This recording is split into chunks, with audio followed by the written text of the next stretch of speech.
It's all right. I'm probably going to kill one of you tonight anyway, and it's going to be a somber night. Sick. Welcome to Dragon's Greed Gaming. Tonight we are playing, once again, Lancer. The campaign officially has a name. I don't know if we talked about this last time. I don't think we did. It is called Star Shard. I pulled that right out of my ass and then immediately wrote like 3 pages of lore to explain the name for the campaign that I pulled out of my ass. But that's what we're gonna call it, Star Shard. Let's go ahead and introduce our pilots, our Lancers. Looking at Discord, I'll start from top left with Briny. Hey, I'm Briny, or Ryan. My pilot's name is Ralston, call sign Ransom, and I am kind of building towards a sniper build. I have unlocked, gosh, what is the name of my mech? The Death's Head. I don't quite have the full license to it yet, but I have some of the abilities, so I'm going to be shooting long range, trying to stay out of the way and blow stuff up. Looking forward to trying out Lancer. And I will pass it over to Dredd. Hello, I am Tony.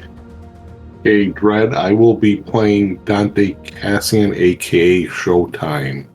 And I've been going kind of towards the tech attack. I forgot the license I unlocked last time. Can't find it on my sheet. What was the tech attack called again? Neurospike. I was kind of going for the tech attack. Oh. Am I stupid? Nice. Can I not spell neuro? Neuro. Oh, there's no E? Really? No, it's Neuro. Oh, okay. Or Ohana, maybe? Dredd? I just got an accent, man. Don't make fun of me. You are taking Duskwing licenses then, if you got a Neurospike. Yes. Duskwing, right? I had it up a second ago when I lost the different character sheets. All I right. will pass it along. All right. Am I next? That's me. I'm just going to go next. It is now. My name is Aaron, also known as Poultrygesit. And tonight I'll be playing Oral Prouder. He is a young man piloting a mech known as Dogbrain. And he's a menace. That's how I'm building him. I'm building him to be a problem. But like the kind of problem you don't mind. Maybe Scaarr might not like him. That's okay. What else do I got going on? He's from a penal colony. He was talking about it last session, and that was kind of cool. And he likes Showtime a little bit more now. I think Showtime's the name of your Mac, but he likes that guy a little bit more because turns out he's kind of a piece of shit. And you missed it, Sean. God damn it.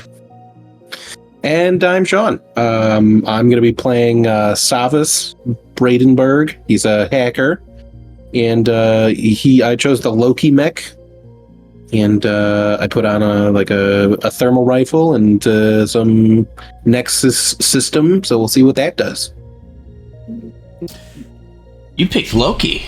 That's right. I did. So you're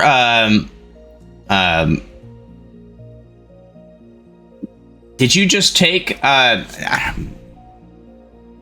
you in that frame? Did you choose the frame, or are you just taking stuff from Loki? Let me see here. I'm in the frame. I'm in the Loki frame. So the Loki frame is size half, I believe, is it not? It can be half or one, depending on when you print. So I went with one. Okay. Thanks, dog. Thanks, Brian. Okay, so just keep that in mind. So, like, when it reduces down to like half the size, like it's like, you know, kind of like a power loader from Aliens when Ripley was right. It's cool. That might be relevant tonight, is why I'm putting a fine point on that. But I'm Scaarr. I'm the game master. I was talking to Chris, and he's like, is it just game master in Lancer? I'm like, I thought about it. I was like, yeah, all these new games try to call GM like something specific. And I'm kind of sad now that I'm just game master. Anyway, I'm the game master tonight, and we are running the module within our campaign of Sleeping Above a Stolen Crown. This is a fan-made module. This is made way back in the day before there was really any one-shots out by Massive, but it's a very good one. It's a little kind of like Norse Viking themed. It's pretty baller. I was gonna mention something else before we get started. Players. So Bronny knows this. He's been playing with me for a long time, or has experienced it firsthand, rather. If you, so we're going to be running a custom campaign, right?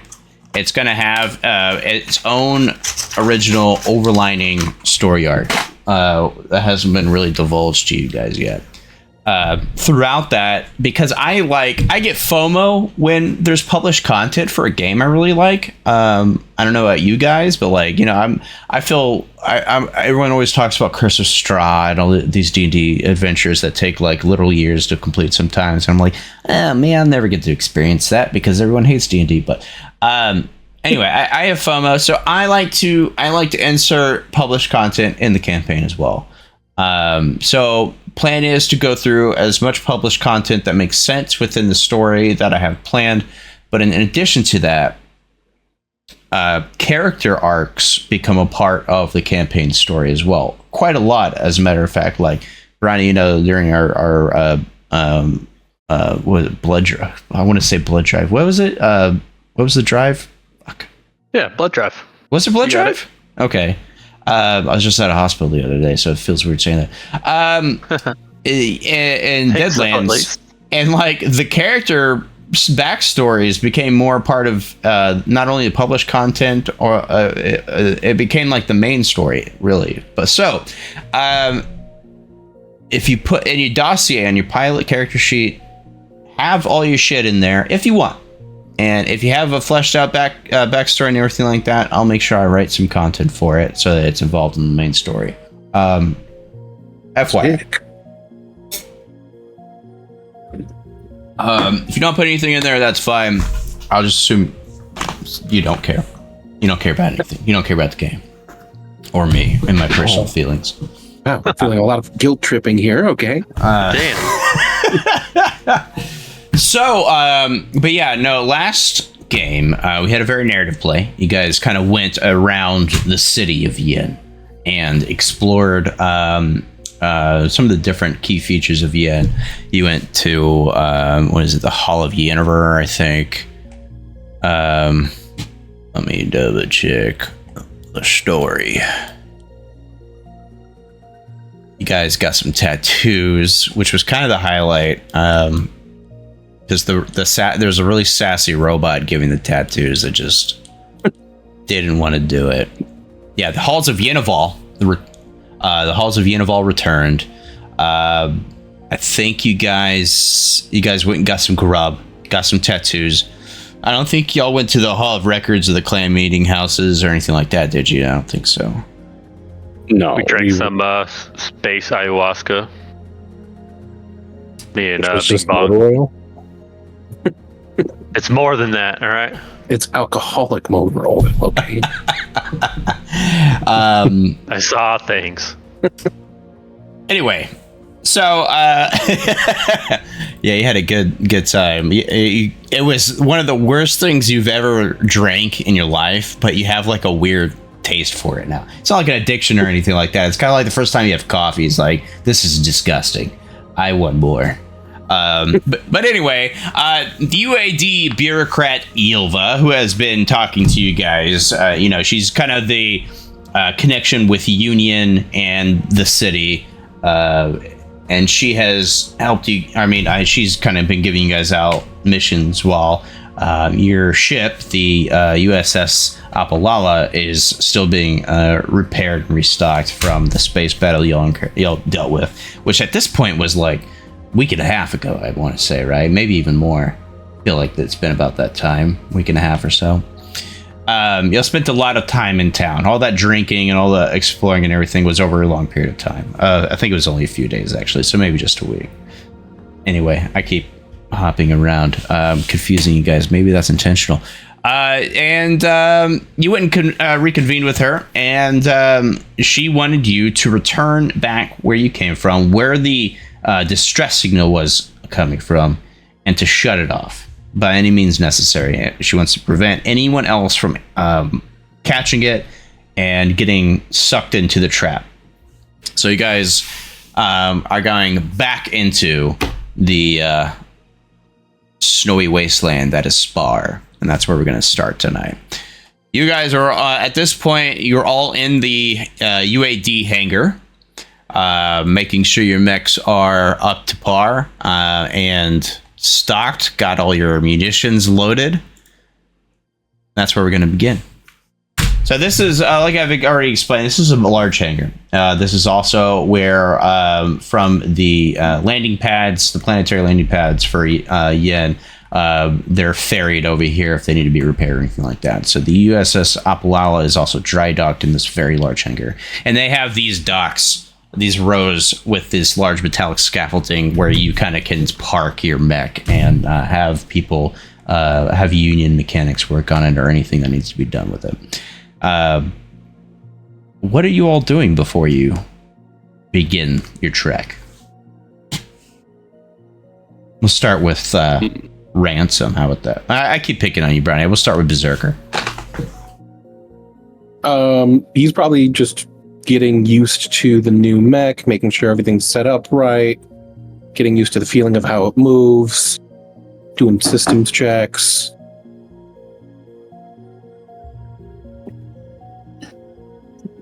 Nice.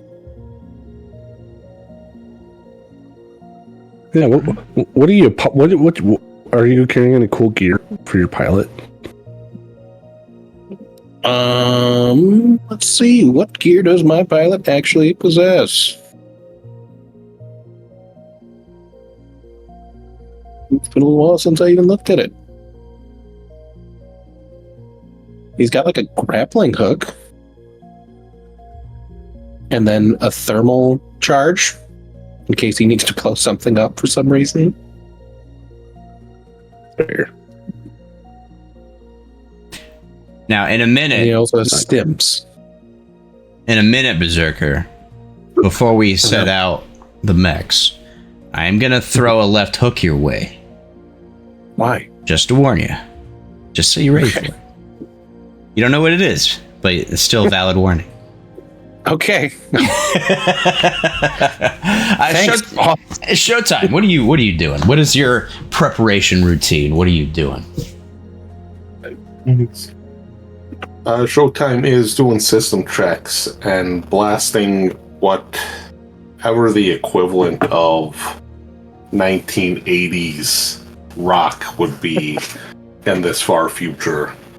While smoking a cigarette, just getting ready to go out and do the business. Have you, let me see, ever seen Teenagers from Mars? The Misfit song? No, the movie. No, the movie. Good song, though. Well, let me see.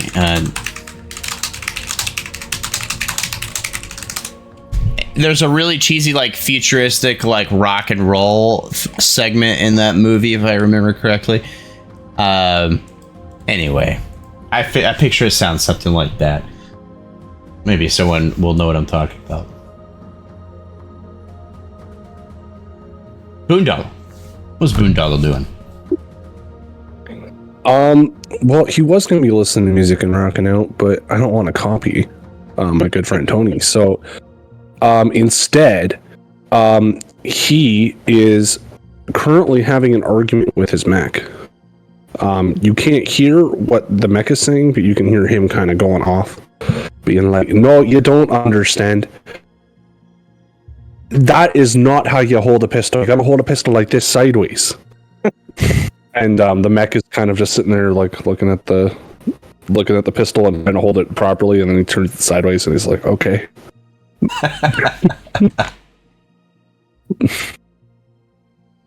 But you notice that the mech is moving on its own.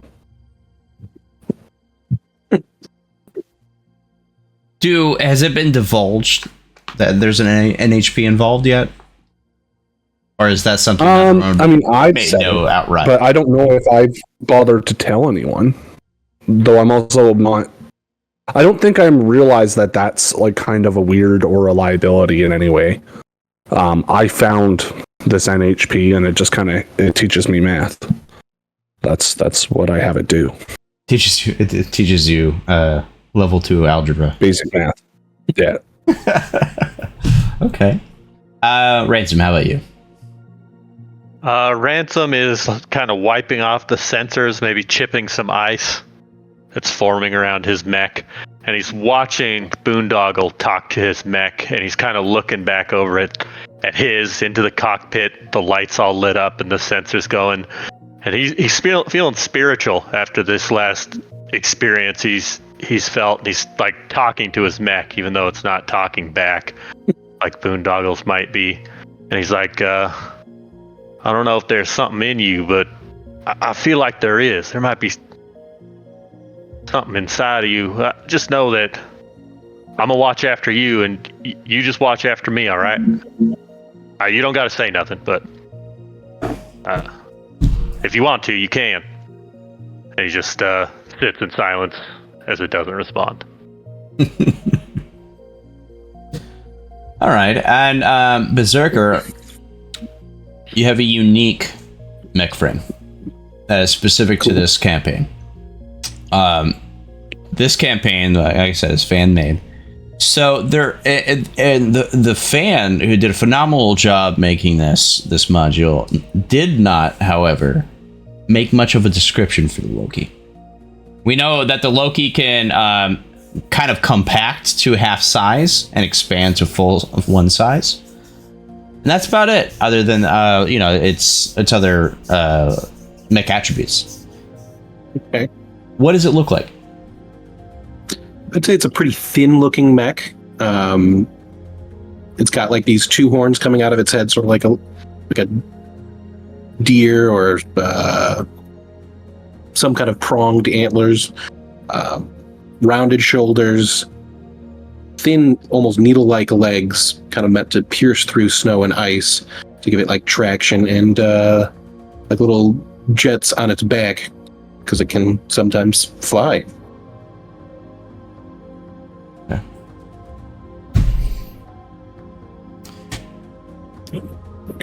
All right, you're all geared up, ready to go. Anything else you want to do before you guys set off? I have a question for Beserker. No. Is he jealous of our tattoos? We all got tattoos, matching tattoos, bioluminescent tattoos of the creature that we killed, the glacier beast. Did you guys like flaunt them and show them, or? Yeah, I think I got mine. He's trying not to show up, but he's definitely like hurt that he wasn't included in this because he had a cold. Oh, well, all you got to do is tell the fucking robot a story. That's a good point. Like a good story. There's plenty of time. Yeah, I'll go get one eventually. Don't worry, I'm not hurt. You look hurt. Are you crying? Yeah. No, stop. Okay, I'm gonna get in my mech. It's like an open mech since it's like a power suit, so you get in, but you're still looking at all. I slide the little glass window closed, and it's not soundproof. This is awkward. He left himself on the open channel.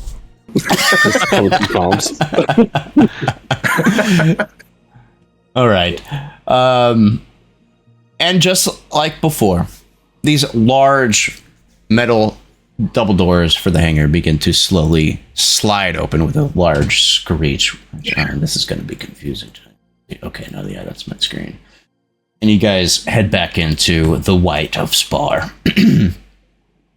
No, this is the wrong screen. Game. This is important because if it's still showing my GM screen, which is not good. Excuse me.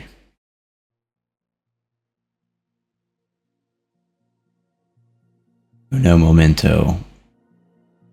But maybe that'll confuse it. You have to trick OBS sometimes to get to cooperate. Damn OBS. You rat bastard. I made a tea earlier. That was really good. It was a raspberry pomegranate tea. Black, Ooh, green. Oh, I see why I'm stupid.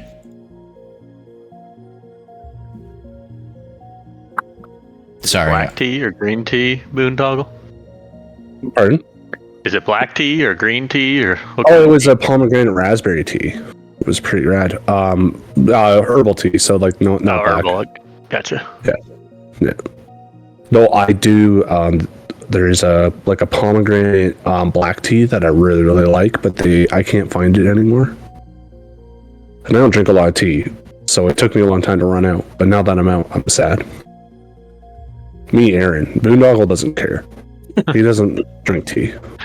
It only has booze in it. I don't know. I haven't decided if he's got a drinking problem yet or not. All right, cool. All right. Got it figured out. Thank you for that, Poultrygesit. I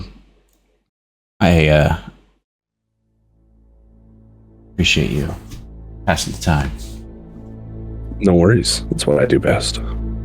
As always, before a large flurry of snow kind of whooshes into the hangar as you guys kind of set out. The wind is still high. The blizzard has died down, allowing you guys to actually feasibly trek out without your mechs just constantly freezing over. But it's still like in the heat of Wizard on Scaarr, which is not a fun time for anybody, really. You head towards the mountain range, the Fuelander mountain range. And you kind of beeline it to the location. You're not searching around aimlessly anymore. You do it's still a long trek though, but you do kind of get a pretty neat sight as you realize you're kind of descending down into looks to be a large crater. And the ridge of the crater starts to raise above you as you go down here, and you see just this massive field of wreckage. And you realize that this was probably an orbital fleet carrier of some kind that is just centuries old at this point, but it's still protruding out like an ancient, like, monolith to the past when Setcom first came to Scaarr and tried to take it over. You begin to elevate out of the crater eventually, nearing the Fuelander mountain range into the so we're not valley, but the like a canyon. Help me out. Was it like a pass in the mountain where you encountered and rescued the ranger. We'll just say the ranger.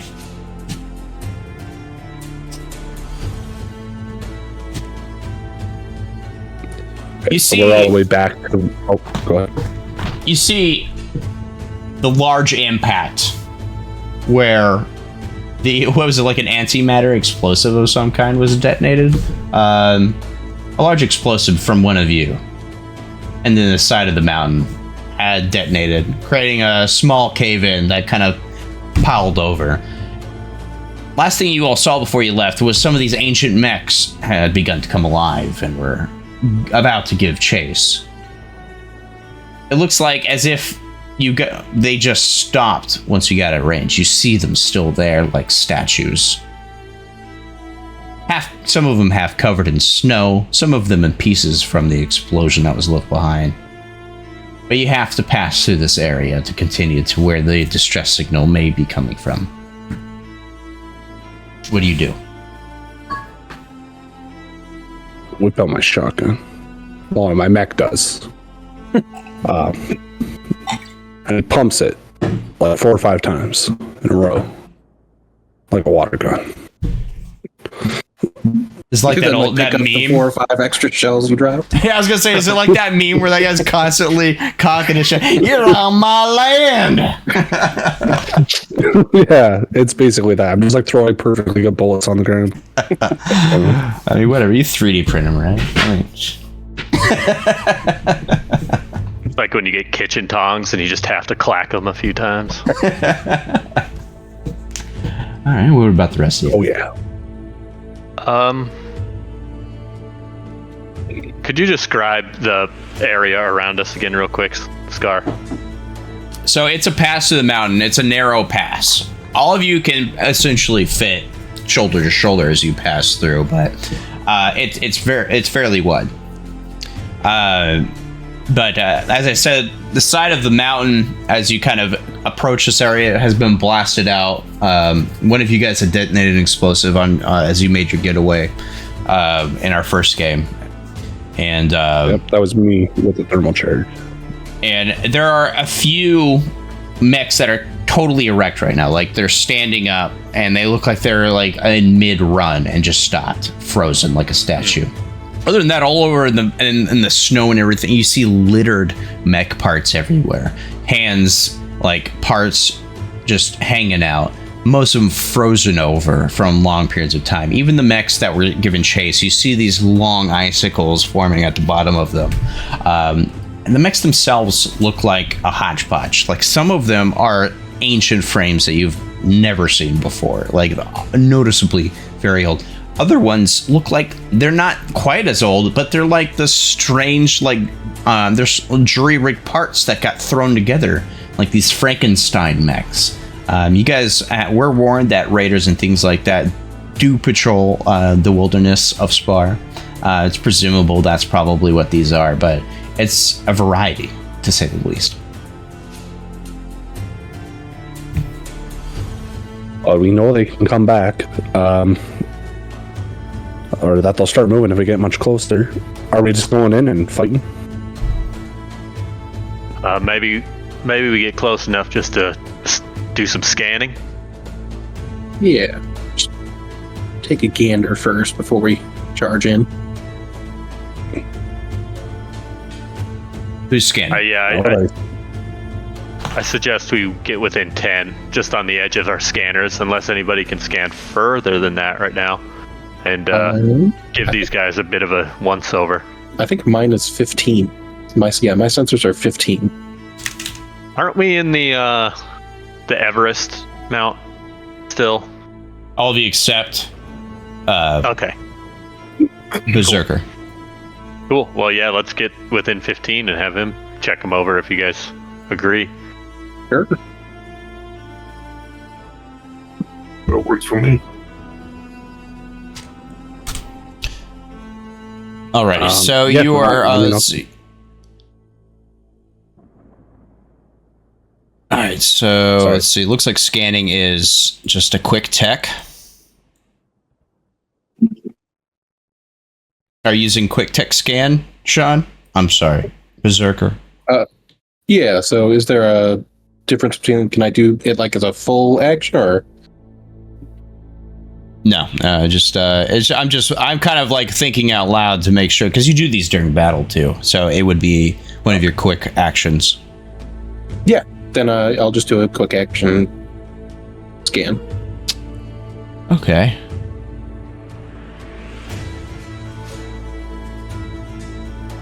Do I need to Okay. roll anything?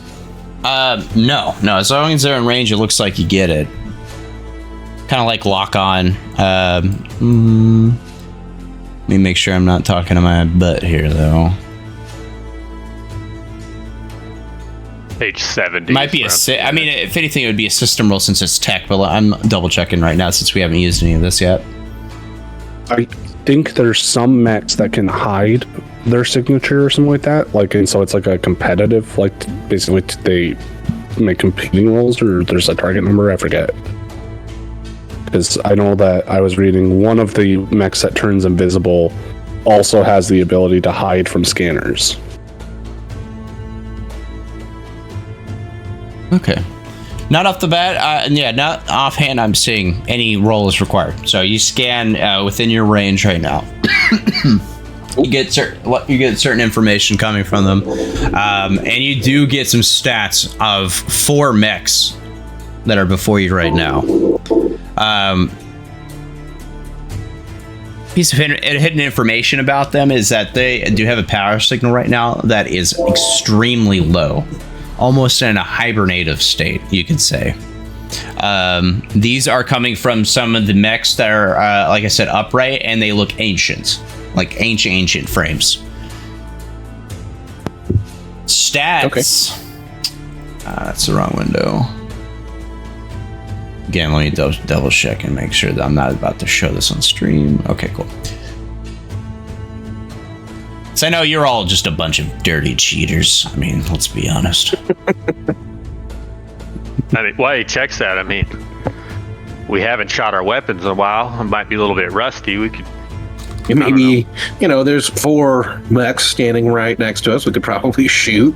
It's like shooting an old car in the desert, Yeah. Well, if we're 15 distances away, I don't have any weapons, so I don't go that far. But maybe you guys do. I don't. I got the howitzer. Oh, Oh, he's just back there. I've got a howitzer, by the way. I don't know if you saw, but I'm carrying this with me. I have a chain axe. Range 20. I have a 20 anti-material rifle. We could, give him a little test. Yeah, let's see what happens if you shoot him with a howitzer and an anti-material rifle. Why not? You guys all good with that? You do. Yeah, you please do. Please, absolutely. I would love to see you shoot something right now. Just roll damage as a critical. Watch this. Alright, how do I find my stats here?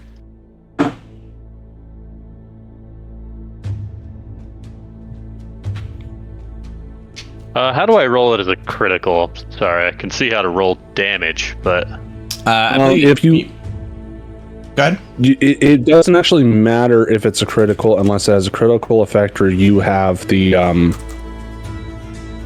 tactical, the brutal tactical upgrade. Okay. This is AP, though. Roll the damage twice and take the better roll. Okay, I'm seeing if there's just a way to do that.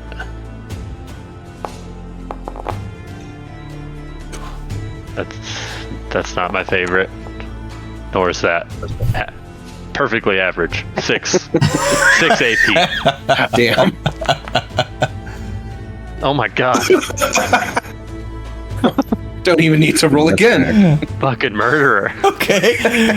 So yeah, one of these things, like, you shoot with your anti-material rifle and you just blast one of their arms off, and then it's this just loud explosion from behind you, and as Silverline has this massive cannon on its back, I imagine, and blasts it, and it lands in the same location, the same one you just attacked, and obliterates it.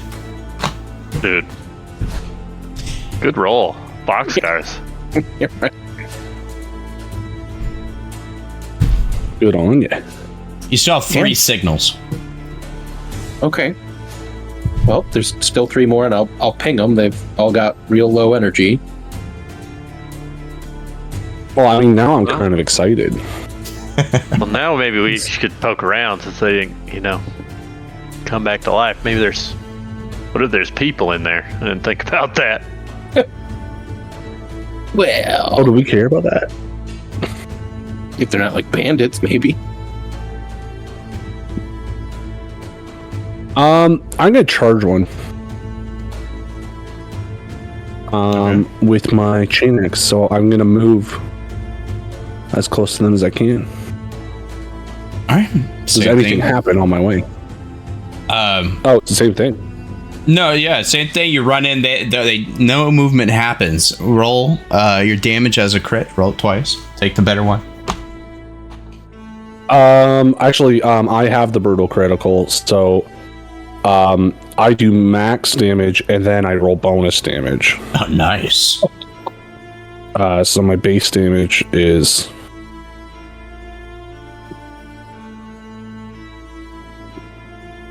delete. Is 6 and it's shredded. But I do as little as I can, so a total of 7. Okay. Damage. And it's shredded. All right. And I believe that shredded will give it the exposed condition. Yes. I remember correctly. Let me see. Right? Is it exposed? I believe. I'm sorry, I don't have that open. Oh, they don't benefit from armor or resistance when they're shredded. Okay. Yeah. And after you do this, you don't destroy it. You do a significant amount of damage into this mech, but it does not move. Yeah. And just for the sake of describing what it looks like, I still have that baseball bat wrapped in the razor wire, but now the razor wire has like a motor on it, so it spins. And I get it in there, and then the razor wire just digs through as I swing. This is the scrappiest mech ever. I love it. You have a shotgun for a knee. and a baseball bat with razor wire. I fucking love it. A chainsaw baseball bat. Love it. Yeah. All right. Well, that was cool. No movement from them still. All right. We, I don't know, go up and inspect the rest of them and see what's going on. Are these things Sparry make these mechs? They don't look you've seen 2 common spar mechs consistently used. Normally the one you've seen is the Orahina.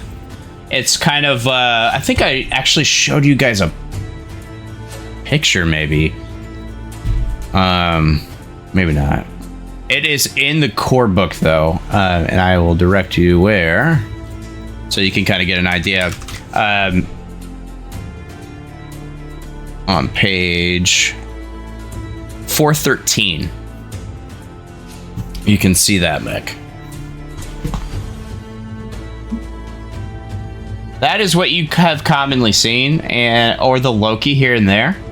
And no, it doesn't look like that. All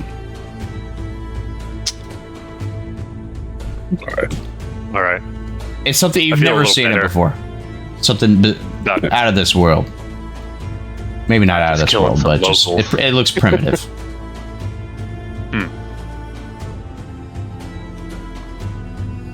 While they're moving up, I'm gonna stabilize and reload my howitzer in case we need it.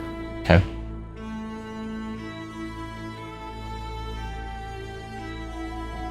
Anything looks salvageable on these guys, or is it that old and rusted? Salvageable in what way? I don't know, like...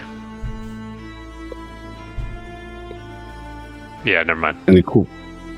Yeah, because we can kind of 3D print the world. Yeah, I'm like, what am I going to do? Carry an old gun bag? Like, yeah, nah. Yeah, it's an antique. Yeah. Can I just continue to beat on this one? Like, if it's not going to fight back, I just kind of want to beat it to death. You may absolutely do that. Yeah. All right, I'm going to go again. Is there any way to, like, pull system information from these? Like, could you get a hard drive or something like that that would give us some clues as to what these guys were doing? Is that a thing? You could hack them, potentially, to get some more information. Hacking is if you have the hacking background as a pilot, or if you have a tech attack hack. I like that. Any hackers in the group? I actually do have one. am a hacker. I love that for you. Yeah. How do I hack? Just another tech attack? How do you hack? You'd have to interact with the mech somehow. I'd probably get Boondoggle's out. doing it right now. Okay. Or does your Loki have the manipulators by any chance? Do you? No, I did not put that on. Then yeah, you'd have to get out of it. I'd have to get out of my mech and then interact physically with them. Yeah. Okay. Yeah, I'll do that. Luckily, I brought my Sparry winter coat with me.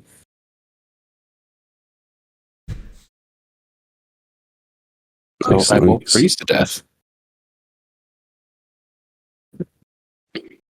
All right, yeah. So you can interface from like the cockpit. I can't really think of anywhere else you might. Yeah. Okay. Yeah. So I'll open my mech like right in front of it, jump onto the cockpit, and pop it open. All right, you do so. The cockpit of this particular mech has it's cold and windy, but you still get like this old musk smell when you open it, as if you opened like this old sarcophagi, which essentially you did, because there is a corpse inside of this thing. Cool. There's nothing but like mummified bones with like dried, like old mummified skin on the bones. As you open it, as a matter of fact, a lot of it just kind of flakes off to dust from the wind from the outside exposure. Okay. One noticeable thing on the corpse, though, its skull is crushed in. Its skull is crushed. Yes. Was there any damage to like the cockpit that looked like something might have blasted through and crushed its huge skull? No. Everything else looks relatively untouched. Okay. That's not ominous. I will try to gingerly move him out of the seat so I can take a seat. All right. And then, plug in and start hacking away with my skill trigger, Hacker Fix. What's your character's preferred way of interacting with things? How does he plug in? I mean, the sky's the limit. We're in the far future. Yeah, he'll probably have some kind of like built-in thing into his hand. He can just sort of like C-3PO, just pulls out and just zzz. Okay. You plug in and Sweet. You start getting like a series of messages, and you can tell the messages are looping. But it is indeed in a language you have never heard before. And on the mech's heads-up display, like slightly illuminates, but like all the klaxons and the information that comes up is in a language you've never seen before. Everybody else outside of the mech does now start noticing this mech's arms are beginning to move and slowly break out of the ice that they're encased in. I mean, I'm gonna run to try and grapple this mech so it doesn't like crush him. Thanks, bud.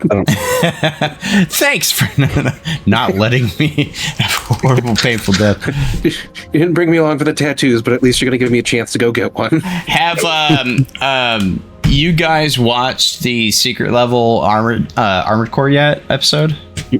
No, I haven't. I cannot. Nope. I think I actually I mentioned it in the Discord, but I cannot recommend it. It's just cool. If you love Keanu Reeves too, it's great. Ooh, All the secret level stuff is awesome. good to hear. I did see the Pac-Man one. It was really cool. Okay. Yeah. So Boondoggle. Let's see a melee attack, please. All right. I got one of them. Somewhere. Where the hell is it? Pilot talents, mixed stats. And you can give yourself a +1 accuracy on your melee attack too. Okay.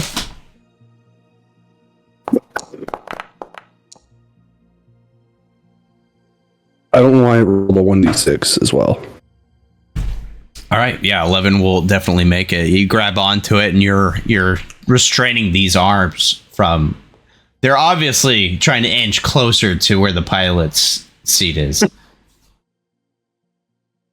This information is going more fast, like rapid and louder, like in your brain case as time goes on, and to the point where it feels insane. Yeah. Any moment now, you can get the fuck out of there. Just saying. I'm going to try to disengage after I download whatever I've got so far. Yeah. Yeah, and then I'll jump back into my mech. All right, you dismount. It's very important. They put a very fine point in the handbook that you are mounting and dismounting mechs. I've always dreamed of it. All right, but yeah, this mech is still moving and still fighting the grapple as we speak right now. What are the rest of you doing? I'd like to slice at it with my charged blade. All right, you go right through the mech and into Boondoggle. All right, yeah. Same thing. Go ahead and make your attack with a +1 accuracy. You just say it's an accident, is all according to plan. And then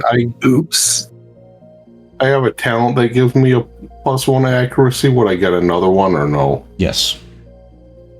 You can stack those. Unless it specifically says that. What's the talent? I'll give it to you right now, but I'm going to look into it. Was a partisan gain +1 accuracy on the first melee attack you make with your main melee weapon on your turn. Part of being duelist. Oh. Yes. All right, this is a pilot talent, right? Yeah. Yes. Yeah. Pretty simple talent. Pretty clear cut. Oh yeah. Yeah, that is a critical. I don't think it I think it doesn't have to be a raw 20 in this game, I don't think. So go ahead and roll damage and roll it twice, and I'm going to double check if it has to be a raw 20.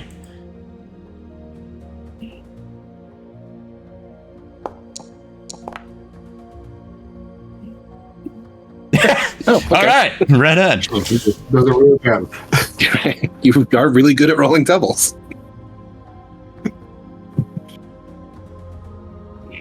All right, yeah, you cut through right into this thing. It's not down. It's still fighting Boondoggle right now, though.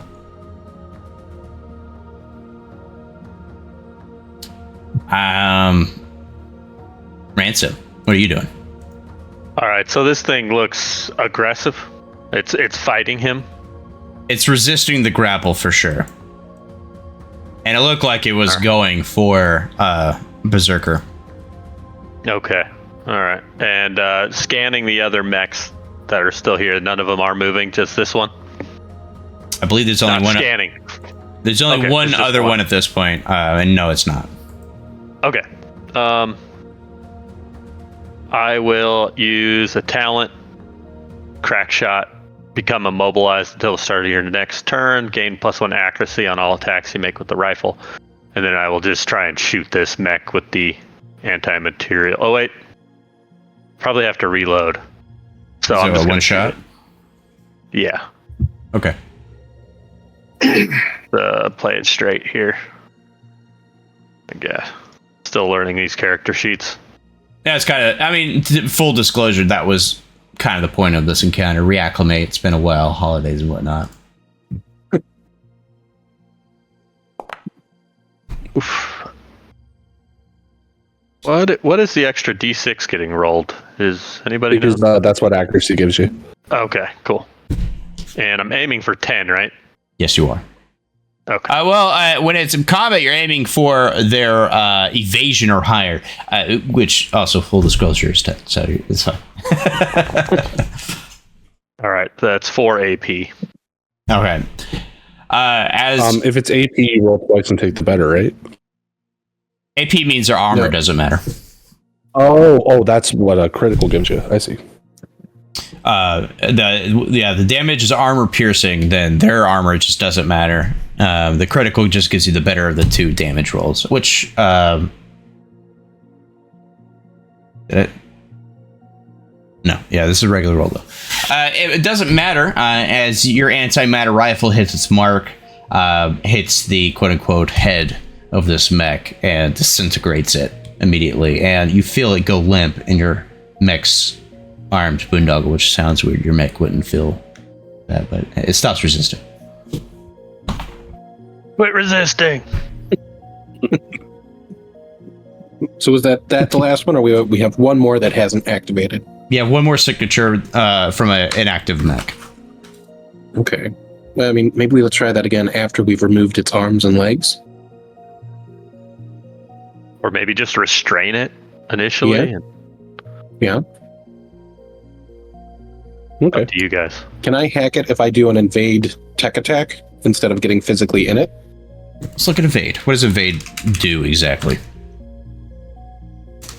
Oh, When you let's see invade, the you make widget works. Sorry. No, go ahead. I'm just testing out a module.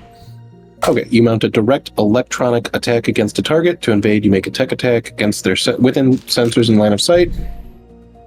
On a success, your target takes 2 heat, and you choose one of the invasion options available to you. So fragment signal, feed it false information, obscene messages, or phantom signals. They become impaired or slow. And then I have some other ones available to me. See what they do. Think of Cockpit, evade's kind of like, sounds like kind of the generic magic cantrip that you can do. You know what I mean? Yeah. But I have some extra ones called Hack Slash. Your target cannot benefit from or take quick actions or full tech actions until the mech is either shut down or it's rebooted with a successful systems check. So no. Big red. Okay. Yeah, if we want to just restrain it somehow. Can anyone bring 3D printed titanium handcuffs? Meant for a mech. I didn't, but I'm very strong. I am titanium handcuffs. Yeah, I'll just grab it again. I'll I don't know if. Yeah, I'll grapple it. Okay. Okay. Automatic. You don't have to Okay, roll then. melee on this one. Yeah. So I grapple it. And then I'll do the same thing. I'll jump out, open up the cockpit, and this time I won't even roll the body out of the way. I'll just stand to the side, plug in, see if I get any more useful or helpful information. Roll roll system, and you can do with a +2 in this. Okay. Would that activate my trigger of hack or fix? Your trigger is your don't apply to mech stuff. Oh wait, you're outside of it. So yes, sorry. Okay. You could definitely use that.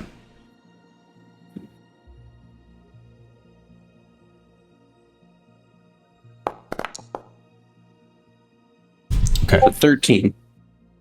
So the same thing happens this time, but you kind of dive a little deeper before things get too crazy, and you get like this telemetry, if that's the right word, the telemetry of the terrain around you guys, and there's one blinking light, and it has this radar that's kind of bursting out from where the blinking light is, and you can tell that it's relatively nearby on the other side of this mountain pass that you're looking at here. And things start to get loud and louder and louder and louder and crazier in this strange language. Okay. Is there a point at which I feel like I don't need to be plugged in anymore? Well, you do start feeling the mech moving again. Okay. That might be the giveaway. Yeah. We'll get out. Yeah, and then I'll jump back in. I'm like, all right, we're good. Yeah, Boondoggle, you feel this thing just like last time. It's trying to go inward with its arms towards the pilot seat. Now that I'm out, let's just see what it does to the pilot seat. Yeah, sure. I'll let go of one of its arms. Like if I can, like, is it possible to just have it grappled by one arm? To let go of one? Just Sure. to see what it. Yeah. Yeah. But only after he's out of it, obviously. Go too soon. Failed the quick time event. Beserker's crushed. It will.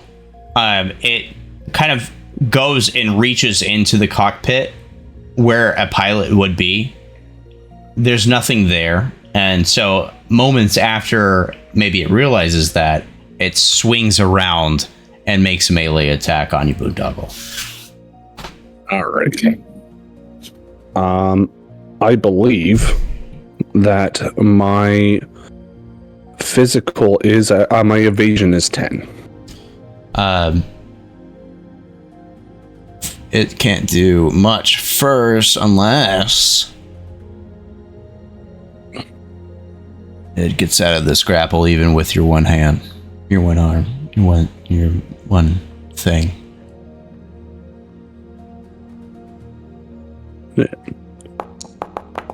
Which it doesn't do. Awesome. So yeah, this thing jerks to try to swing at you behind it, but its positioning's too awkward for it, and it's too frigid and frozen.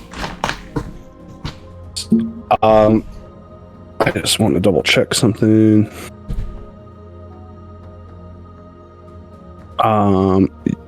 Yes. Okay. So then what I'm going to do is I'm going to punch it with an improvised attack. But I get +1 accuracy because I'm grappling it with my talent. And very nice. And then with another talent I have, my base damage is 2d6, and I have knockback 2, so I'm going to actually knock it prone, I think is what I can do.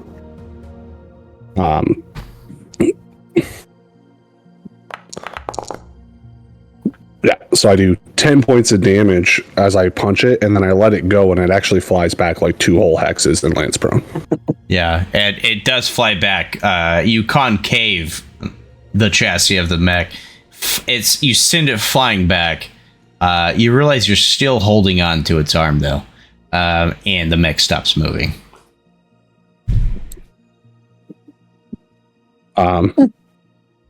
I turn to whoever's closest to me. I'm assuming Beserker, or not Beserker, Showtime is probably pretty close because he was using a melee weapon earlier. And I touch his mech's face with the fake hand, or the hand I'm holding. You're a strange one, Boondoggle. I'm not strange. You're weird. This is cool. This is a cool thing to do. And I hand you the arm. And just kind of storm off. I'm mad that you would call me strange. Showtime's just gonna toss the arm aside. All right. There are no more signatures anymore from your scan. Just a graveyard. And the mountain pass. What do you do? So yeah, there was when I was scanning it, there's this kind of blinking thing kind of over on the other side of the mountain. I think you just got to take that mountain pass and find out what was blinking. What's our mission again? Shut off the distress signal out here. Oh, right. Okay. In the wilds. So you're saying go out there and that's where we got to go? I think so. It's when I was hacking into that thing, that's what showed up. Nice. Yeah. A clue. Then let's go. We're hanging around here with these old fucks. Yeah. So go towards the mountain pass, I guess. Yeah. I mean, no one found it weird that these things are just working on their own? You ever seen something like that? No, but there's so many things I haven't seen. Zombie mech. Yeah. Well, my mech does that. Sometimes it just moves around on its own. Yeah. That's weird. You know that, right? No, I didn't know that. Why is that weird? That's not normal. They're not supposed to do that. Does your refrigerator open and close by itself too, or? It's the same. We have the same refrigerator. We live in the same place. Right. Why would you ask me a question like that? It doesn't, right? Are you saying you're not in control of your mech? No, I control the mech, but sometimes I don't. Like, here, watch. And I'll just, like, flick it and allow DB to control it. And I'll be like, all right, DB, you're supposed to walk down to the mountain pass. And it does. It just walks on its own. And you can see me, like, get out of the mech and like kind of right on the side. Okay. Its hand lifts up, and you see a middle finger also pop up. Oh, it has attitude too. That's great. Yeah, I'm teaching it all sorts of things, and it teaches me basic math. Oh boy, Another sassy robot. I always make We need robots more of those sassy. in I our gotta lives. stop. Maybe I'm watching too much Star Wars. It's the spirit in the Okay. machine. I knew it was real. No, it's just his name is Dogbrain. Like that's why it's called that. It's because he told me that was his name. He said his name was DB, which I assume stood for Dogbrain. Oh, yeah, that perfectly makes sense, and I'm tracking everything you're saying. All right, then. Let's just go to the mountain pass. Yep. Yeah, I'm just more confused after that conversation. So let's just keep walking. Yeah. I feel like you guys know what NHPs are. Like Aaron does. You guys know it. I mean, out of character NHPs are commonplace. AIs, things like that. They're not AIs. They're like a very complex, advanced kind of AI that's sentient. But yeah, Okay. We're just being jerks. We're just ignorant hillbilly spacefarers who've never seen an HP before. Okay. it's a humble No, that's- space bartender. That tracks. Yeah, right, you guys- Yeah, let's head to the signal. You guys head to the pass. It's eerily quiet as you pass by like I said, this kind of odd mech graveyard. All you hear is like the high whistling sound of the wind as it shoots through this pass and kind of serves as like this wind jet. Some of you may even kind of think you see some movement in the corner of your eye at the top of the ridge of the mountain. You look up and there's nothing there, but there's just some falling ice from the very top. The whole thing's a little eerie. You make it to the other side, and it's just and it's a wide open space now. You're on a plateau at this point of the mountain. You've gone up quite a ways, and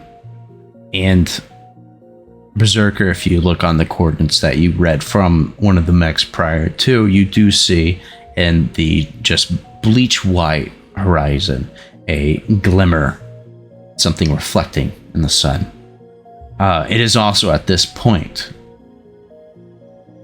that the wind begins to pick up to the point of gale winds. It is blowing in the direction of where you see this reflective source. It is very strong, though. Mechanically, if you walk against this, you're moving at half speed at this. It is so strong it even slows your mechs down. If you walk with it, you're good. So it's blowing towards Yeah. this object? Yeah. Okay. As if beckoning you to go there. Yeah. Baiting me into its beautiful, beautiful trap. I think that's the object right there. That little sparkling thing in the ground. It's All little right. because it's distant, just to be specific. That thing that's really far away, so that's why it looks small, way over there. just to be clear. I correct myself. It's thanks, like Pat. it's like seeing something on a mountain ridge, just like a sniper scope almost, that you're seeing the reflection of it. You know what I mean? It's not that, I don't. No surprise there. It's not someone trying to kill you. I will tell you that much. Or is it? Well, keep your head on a swivel. We did get some information that sometimes they use these distress signals to set an ambush. Yeah. Can we do another sensor scan and see if there's anyone within 15 of us? You absolutely may. Yeah, I would like to do that.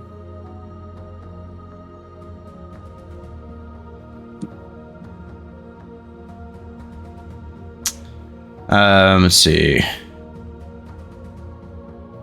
Be a systems check. Okay.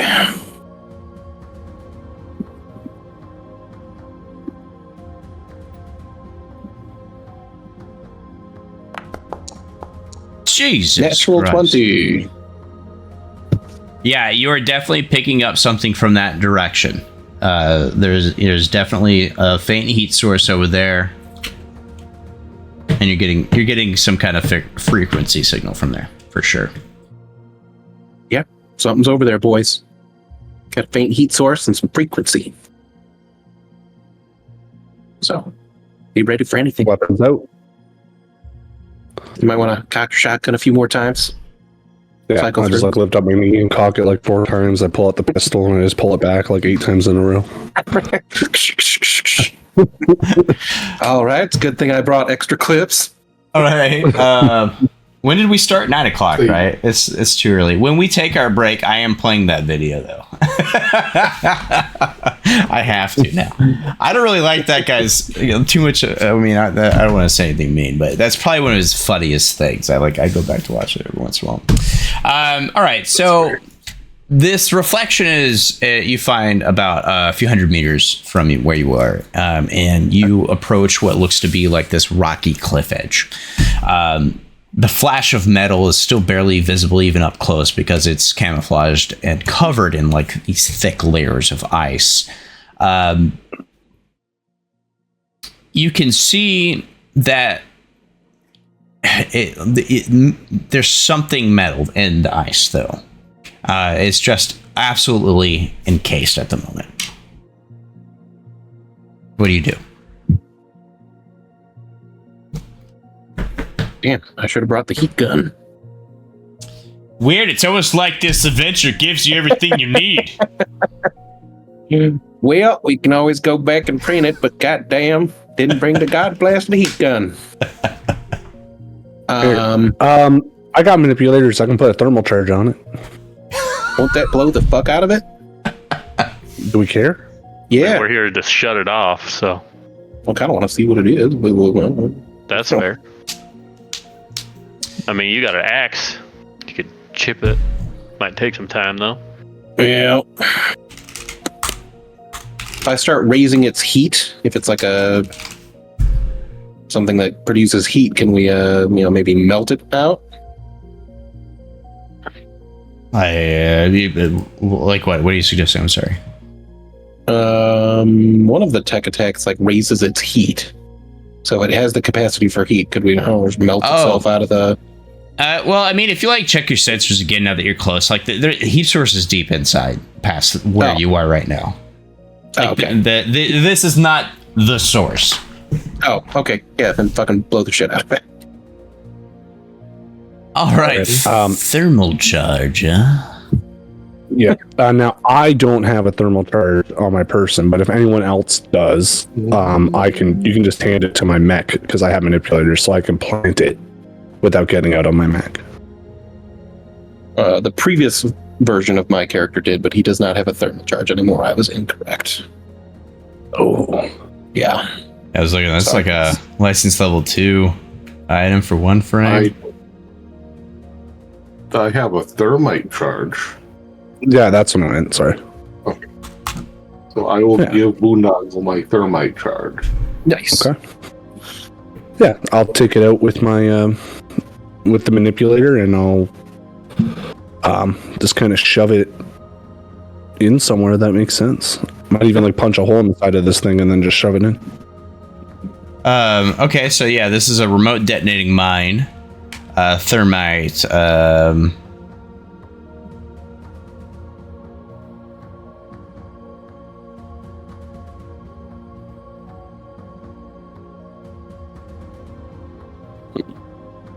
This is energy damage.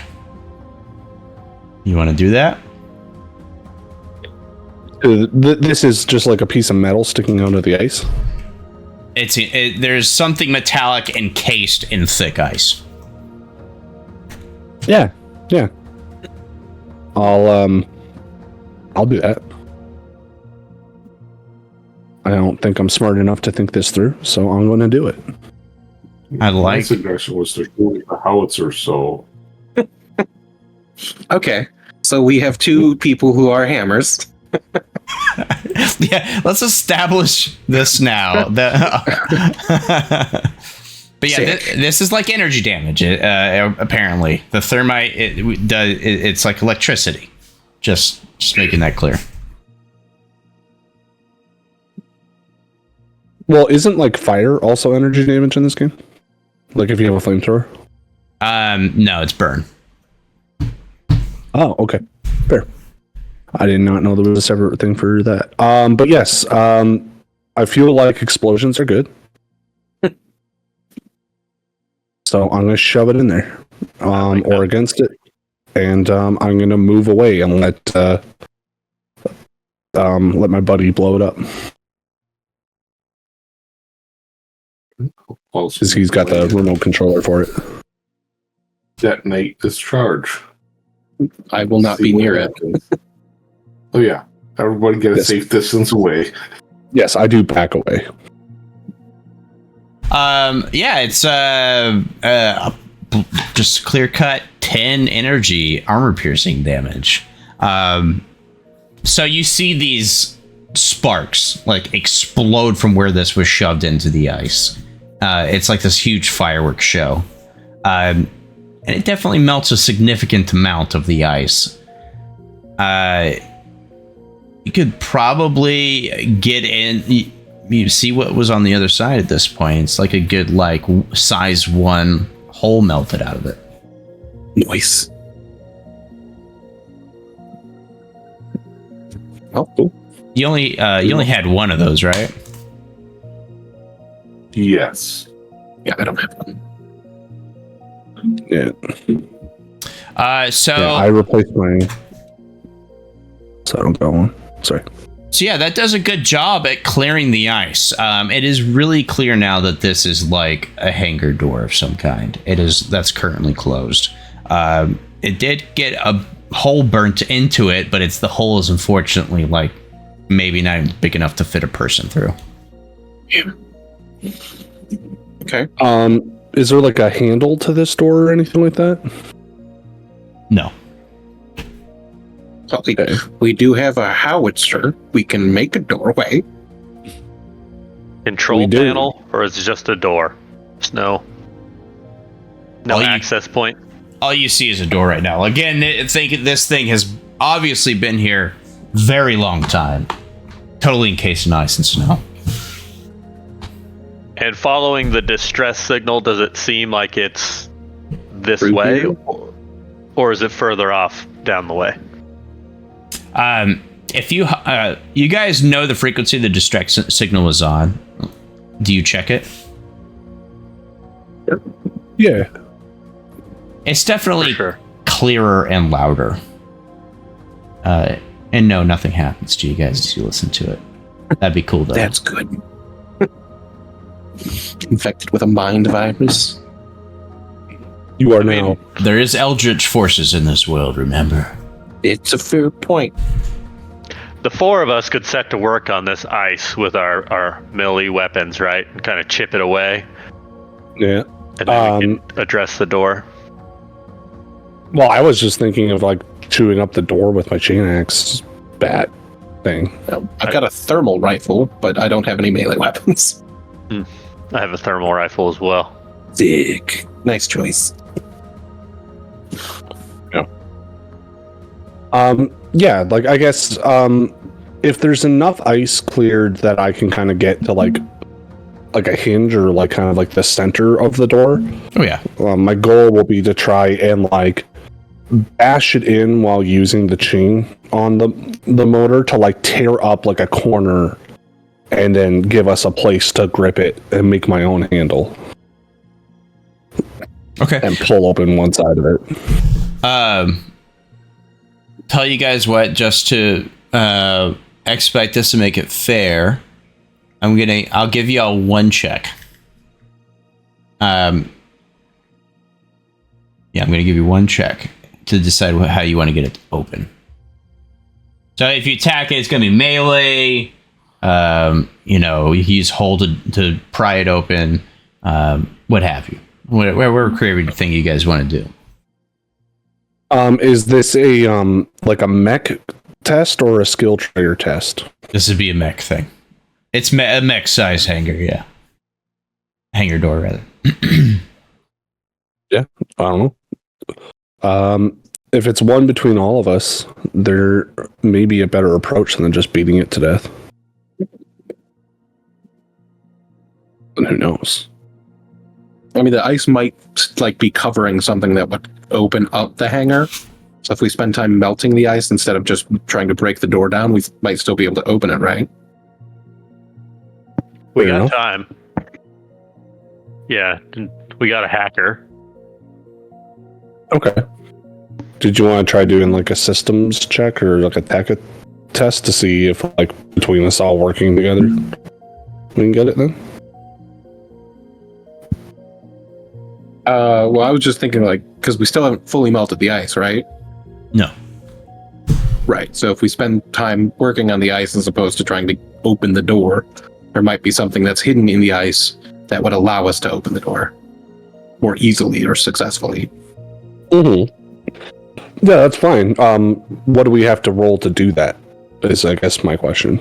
Well, to get the ice melted wouldn't necessarily incur a roll so much as in how would you do that with what you all have? I don't know if I can melt. I don't know if I can melt the ice. I just think I have my segment knife or my chain axe, and I can kind of hack away at the ice. Right. And I've got a thermal rifle, so maybe we could just start trying to use it like heating and slowly melting the ice, or just blasting the ice. It was the energy blade, so I'd just be hacking away at it too. Energy blade? Like lightsabers, right? I have 2 segmented knives on my auxiliary mounts. Oh, So I can damn. be ice picking. Yeah. Now the segment knives do actually heat up if you roll ones. I mean, they give you heat too, but they have overkill. Seeing what Boondoggle did with that axe earlier, I think you have a good chance of a success. Just hacking That's this thing. And we could use this quick tech bolster, maybe? Mhm. Somebody bolster him when he does it. Choose a character within sensors, they receive a +2 accuracy on their next skill check. Sure. Yeah, so I'll make a melee with a +2. All right. Why not? You got this. Oh wait, I just jinxed it. Break a leg. No worries. There you go. All right, yeah. So I'm just gonna bash the door in with my my chainsaw bat. Close one. I got an 11. Close one. You succeed. And just at the tail end of you hacking this door, all of you are starting to kind of get these klaxons on your heads-up displays in your mechs that, like, your system core is cooling too low, and like it's at risk of lowering your heat cap. But you get it open enough that a size 1 or lower mech can fit through. I don't think any of you are bigger than size 1, right? I think at least size 2 can fit through. We're all little guys. All right, so All right. inside the hangar, you see this kind of garage full of what appear to be just ancient mechs. Some you do actually recognize. You see very old, old model Everests or Hinas, Sagarmothas, which I don't know what those are, but it's in the module, so I'm going to say it. And one thing you notice, like right off the bat, it's fairly clear with how they're manufactured is where their serial numbers are placed on these mechs. So you see very clearly that a lot of these have been filed off on these mechs.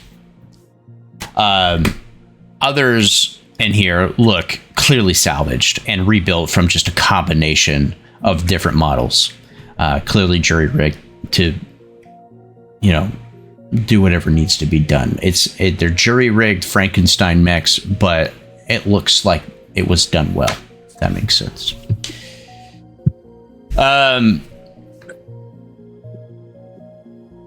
Any data or information in this hangar, even on the mechs, if they have any kind of information plates on them like that, like if you go up and, you know, all of your mechs will say like caution, stay back or something like that, and certain things on thermal vents on your mechs here and there. All of these will have similar things, but it's in a language none of you know. Also in this hangar, you see scattered terminals throughout, still flashing and beeping. Who's going in first?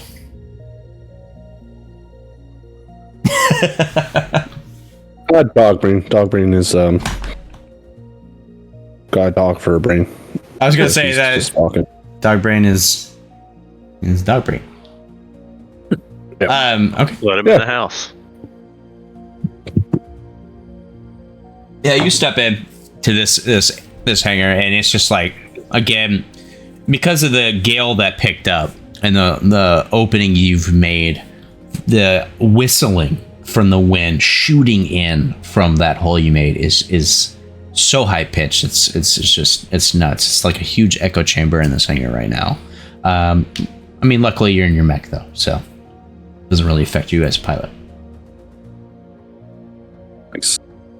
Yeah, I just turn on my sound system and play the Pink Panther soundtrack as I walk through.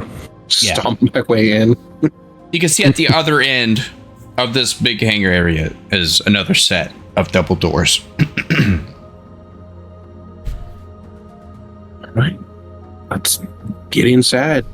Now that we've fully opened the hangar, can we hear the distress signal more clearly, or? Yeah, it's clear as day now. If you change to that frequency, for sure.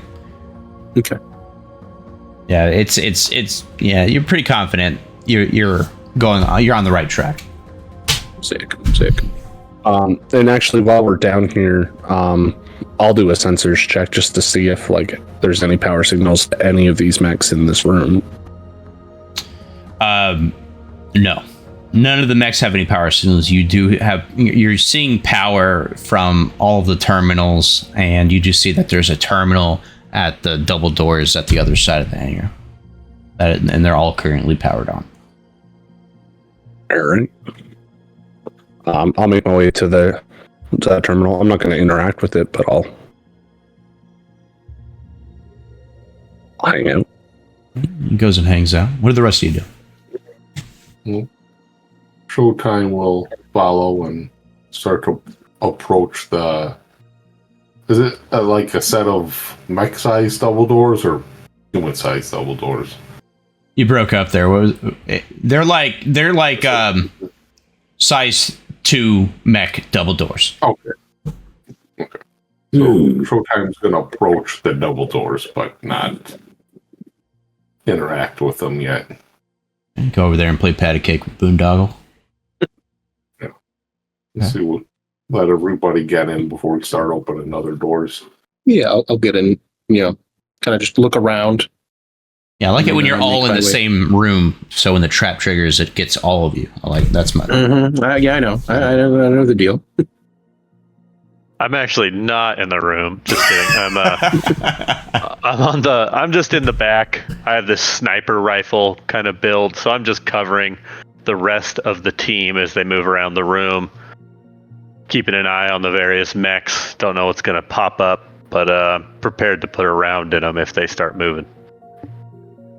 Okay. Yeah, nothing happens. Is the terminal a human-sized terminal on the ground? We'd have to. Okay.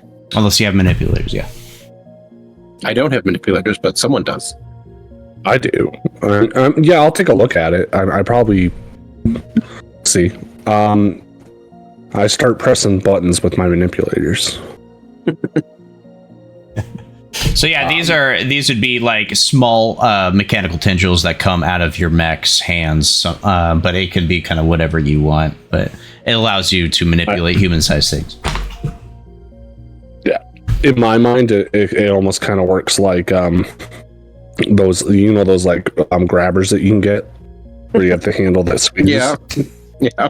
It's like I put my hands into like a set of gloves inside my cockpit, and then these like tiny hands come out underneath my arms. Cool. And I can like use them. Yeah. All right. A timer starts. That looks like a bomb is about to go off as you touch the terminal. No, just kidding. Let's see here.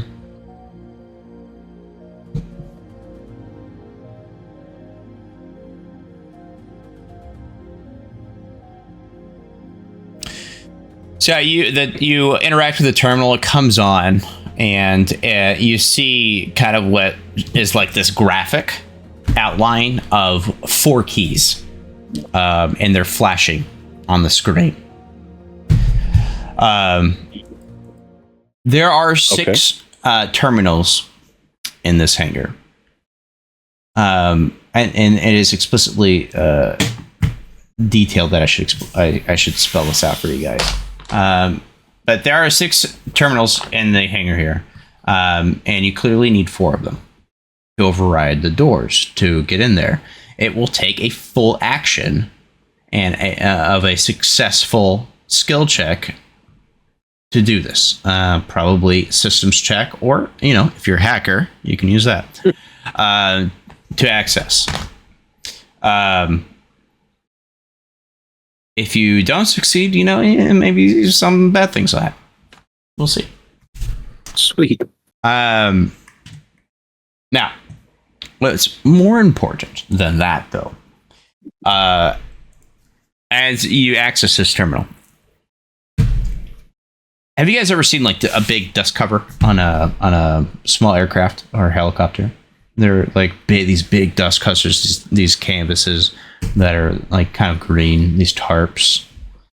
Well, you see one move that was in the hangar, a very large one, very fucking large one, as it kind of like a horror movie stands up, and it slowly slides off of it, revealing a Goliath class mech that you all recognize. It is massive. It is a size 3 mech. It is twisted the other way, and it snaps by its waist to the front way, facing you all now. And as you see lights flicker on in its eyes and turn bright red. And we are going to enter some fucking combat. And I will warn you that this is going to be the first actual combat test. This is going to be Lancer. Some of you may die, but that is a sacrifice I'm willing to make. Excellent. Sweet. Do it. Well, it's a good thing I got force structure. Kill me. Kill me. Do it. Let me get the map up for ye.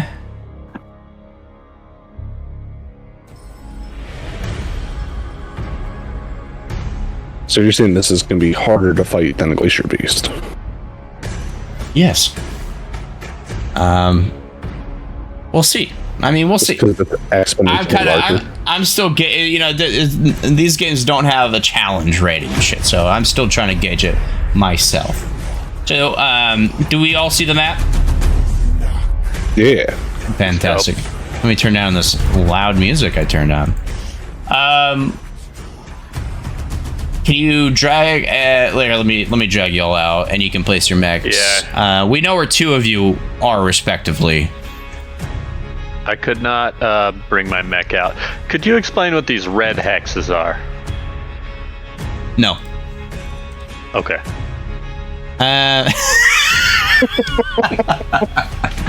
All right, I see we are off to a good start, boys. So, I'm assuming that's areas of total cover, right?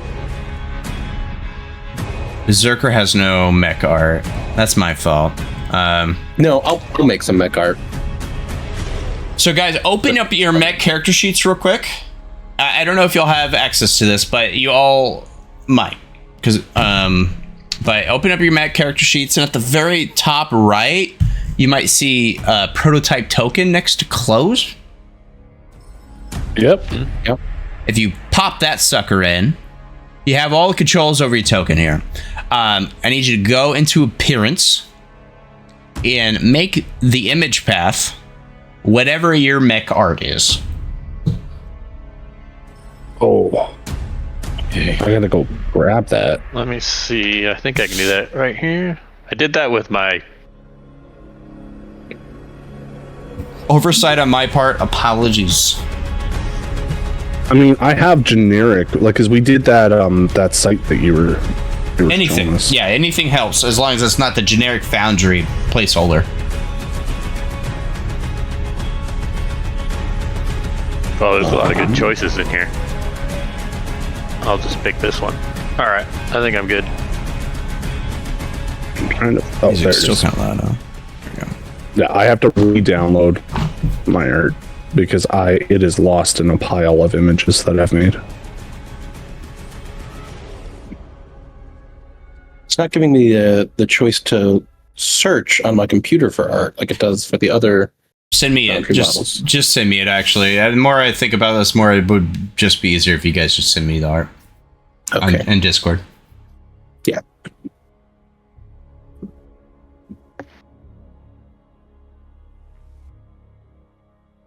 Okay.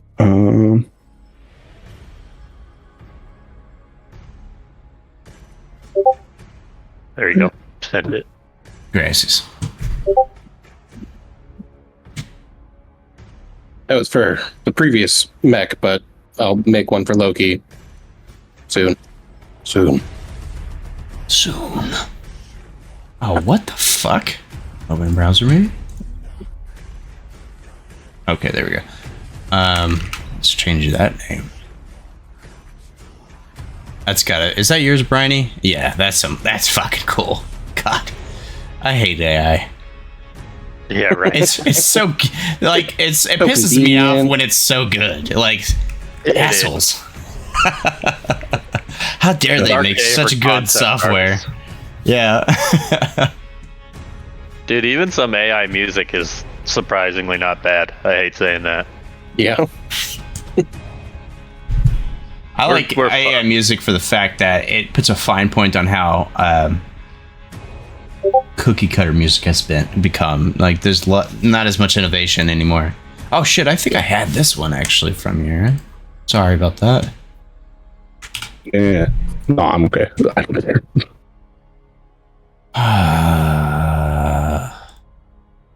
Characters. Ooh. Boondoggle. Dog brain. Yeah. Maybe something quick and fix it later. Let's just get this shit going. Ooh. Update. Slam it, ding dong. Dog brain. There, alright. Alright, so you should see your token down there. Huey is not here. Shame. Shame. Ransom, was it don't worry or well intentioned? Don't worry.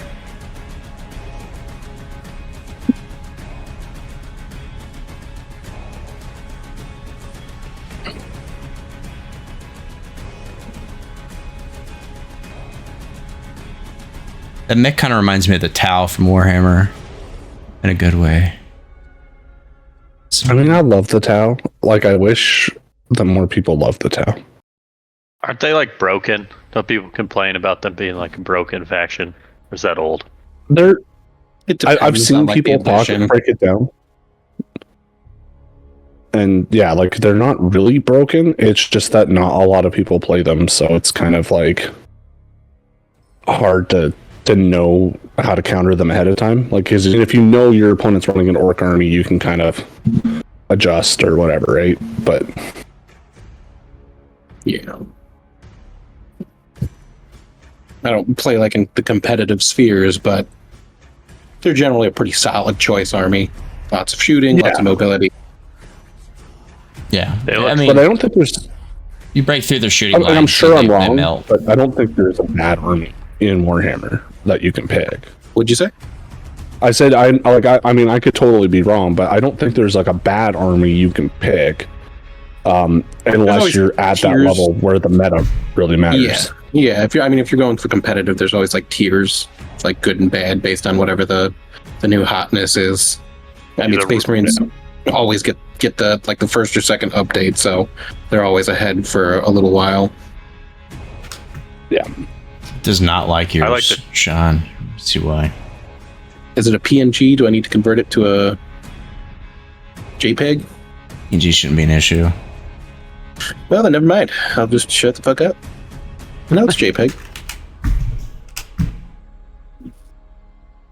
Yeah, the towel looks sick. I'm just looking at their art. I They love do this. have some That's very so Leonard. cool units. I like the Tyranid, of course. Ooh, not a bad choice. Not It's at the all. alien influence. Yeah, especially with Tyranids being one of the main enemies of the second Space Marine game. They just look so cool.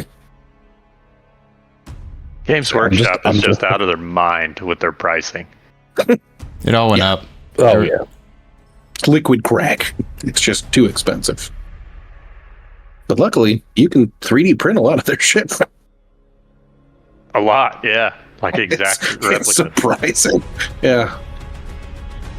They're just named like Alien Psyche Face Bug. And we redid the game because being funky.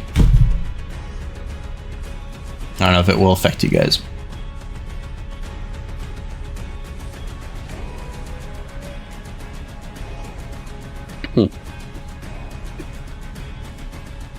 Is there a Skaven army in 40k, or is the Skaven like a fantasy thing?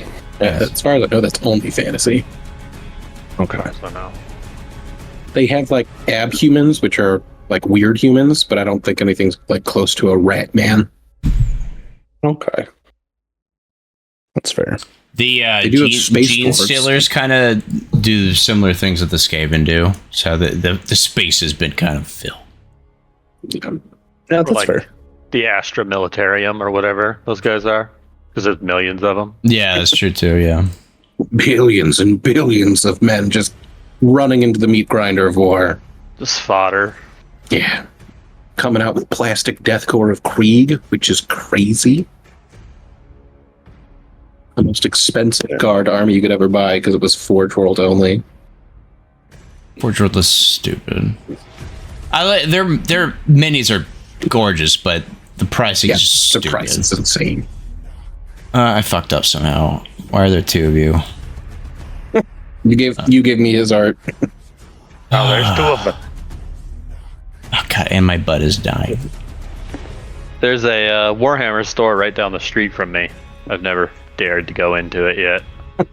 Be careful. I got a mortgage. Yeah. You can't get a second one, man.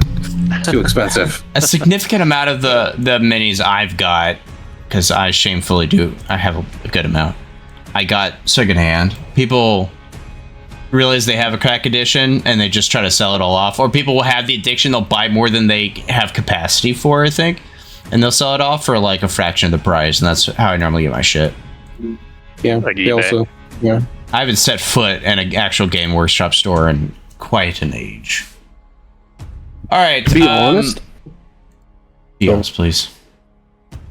I don't really do the shopping at Games Workshop because I've had issues going into their store like for a long time. Like it's just like I have no idea what I'm looking at, and the employees seem mad about it. They sound like So assholes if that's the case. Yeah. But there's only one in like my province, like outside of the city of Toronto, which I'm not going to Toronto to buy an orc, you know. Yeah. Sorry for the delay. All right, we should all be set. Can you all move your minis? Or your token minis? We're talking about Warhammer. Your tokens? But the game is paused, and I Yeah. think that's why. Unpause that bad boy. There you go. Oh, yeah. Yeah. All right, so Fully mobile. Boondoggle and Silverline should be over here at the other double doors where they said they were. The other two you guys were exploring. Just put yourselves wherever. The doors here are more like tighter with how y'all open them. I don't know why I'm doing this in white. That's really hard to see. Oh well. And the mystery man token here is I Wei just T-posing in the background in case y'all get massacred. I'm not gonna let y'all die just because we're down a person, but that might happen regardless. Anyway, so here is the Goliath. Oh. Said That's a big boy. Yikes. Granted, your tokens. You're all size 1-ish. So you guys are about the same right size you should be. Another thing I'm going to mention, as we're still in the learning phase. I might give detail. You guys will learn what mechs look like. Your characters have seen a lot of mechs and things like that. So, you notice a Goliath class frame, but it is extraordinary in many ways. Like the proportions for certain things, Goliath classes, there might be more prone to close quarters. Like the proportions of its forearms are like Popeye proportions. They're huge compared to a normal Goliath class. The armor plating on this thing is a lot thicker. There are upgrades, you could say, with this particular Goliath class, because things can have there could be variations of the class mechs that you encounter. They could be elites, they could be ultras, and that vary in certain ways. You guys, this is going to be probably the only time I'm going to point this out. This is a freebie. So if I give a description like that, you might want to do a scan. But keep in mind that I'll take up, I believe, a quick action. So, as we dive into this fight, you guys remember how it goes. You guys have to strategically decide who goes first, and then I go. And then you go, and then I go, and then you go. Can you remind me what a ram technique does? You charge into them, bashing them back a certain amount of spaces, or knocking them prone, I believe. Let me double check the book. Okay, I just posted it in the game. I had it right here. So, my mech has a core ability. Is that something we can actively use? Like, is that like once a scene? Well, it says like until the end of this turn, I gain accuracy, but until the end of the scene, you grant all allies within sensor a flat +1 to all checks and saves. Yeah, core ability is like your one special get out of free jail card. I believe you only get it back after a full repair. Okay. Off the top of my head, I could be wrong. Yeah, well, this seems kind of like dangerous. So I can give you, I'd have to move, but I can give you, I think all of you, +1 to checks and saves for the rest of the scene. Fair. So I will go last or second, close to the end. So you guys all go ahead. Okay. Yeah, because I can charge it, and because of an upgrade that I have, I should be able to knock it over. I'm just going to double check. A size 3? Yeah, because of the synthetic muscle netting, you can ram targets larger than you, and when you grapple or ram larger targets to count as the same size as the target opponent. I think that's one size up, though, isn't it? Well, that's why I'm trying to read, because it's on here. It doesn't say that on CompCon, but I believe that if I remember correctly, it is. So I'm trying to find it in the book. Okay. What's the skill called? I'll take a look as well. Synthetic muscle netting. It's a system upgrade. So then I will just, I got to do a movement. If we're cool, I'll do the move and then the core ability. It's within sensors, so now we're all within 15, including Bing Bong's character.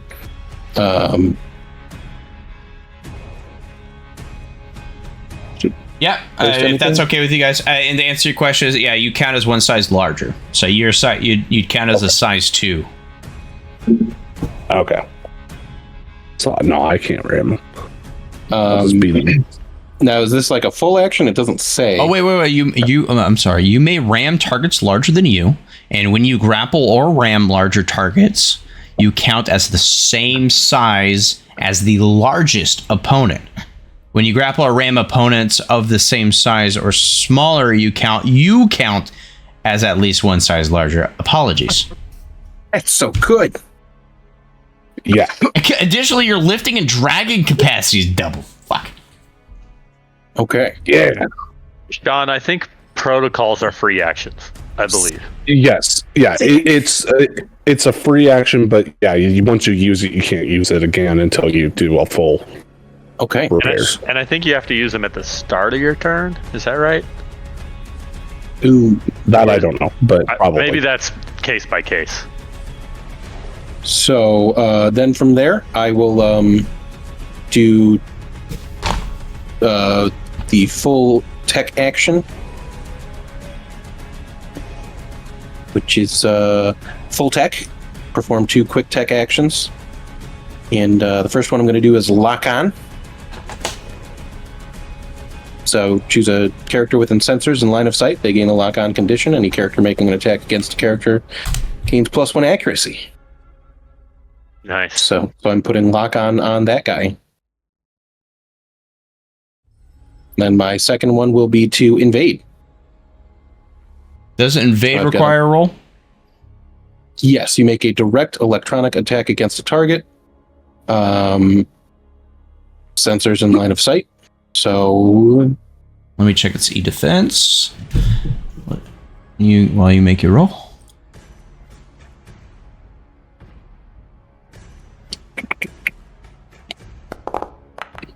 no. Hang on. Oh. Remember, when you're it's what their defense is, not a 10. Right. No, okay. Gotcha. Um,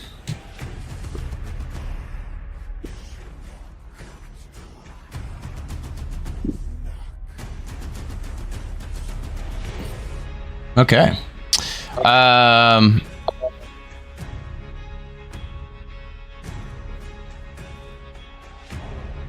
Where are you two? I just take Let's something. see. All right, you're over here. Yeah.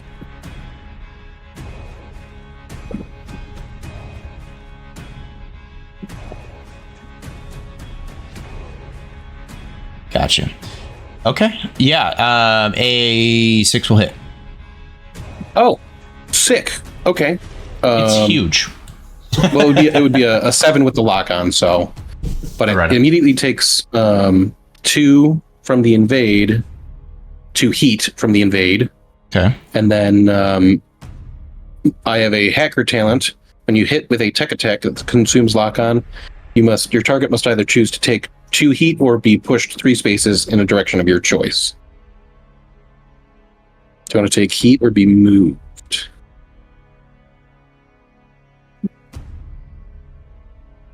I get to choose? Your target must choose.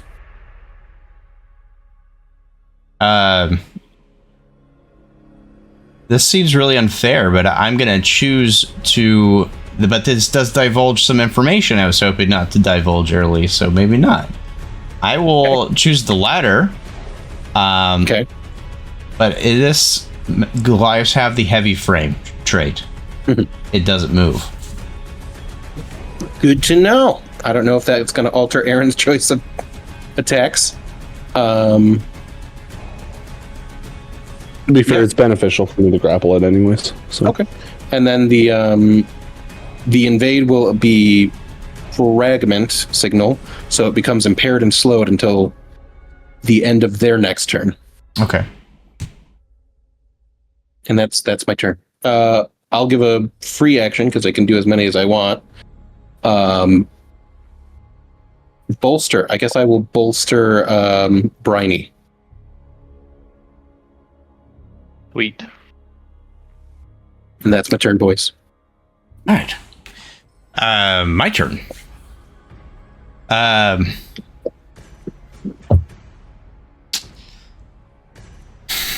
slowed, you said? Correct. And impaired. For how long? End of your next turn. So at the end of this turn. Let's see if they have these built in. I'm just curious. We got Danger Zone, Burn, Overshield, Engaged, Exposed, Impaired, Bolstered, Cascading, Invisible, Immobilized, Stunned, Slowed. Alright. Yeah, they do have a thing of stat conditions in the compendium, but yeah.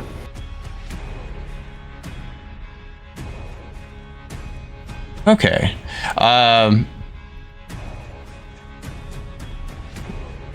So at the start of its turn, you kind of see these electrical arcs from the tech attack as it's trying to walk. It looked like it would normally slow, and it's like something suddenly breaks. Like it bursts through this invisible net that you've cast on it, and it begins moving normal speed. Oh, cool.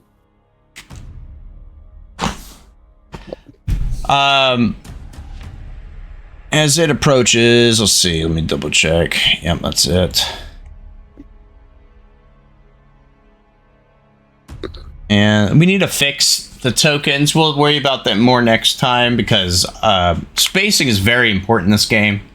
None of us are really in the appropriate hexes right now, but I'm going to fix all your tokens to look like hexes so you guys can make sure they fit.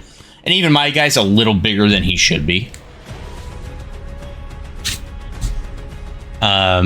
But anyway, so he approaches Showtime, and as a free action, in one fall swoop, as he comes close, he looks like he's approaching actually really Boondoggle, but as he's doing that, it's a robot. Without looking, it grabs Showtime's face, big faces him, and slams him prone.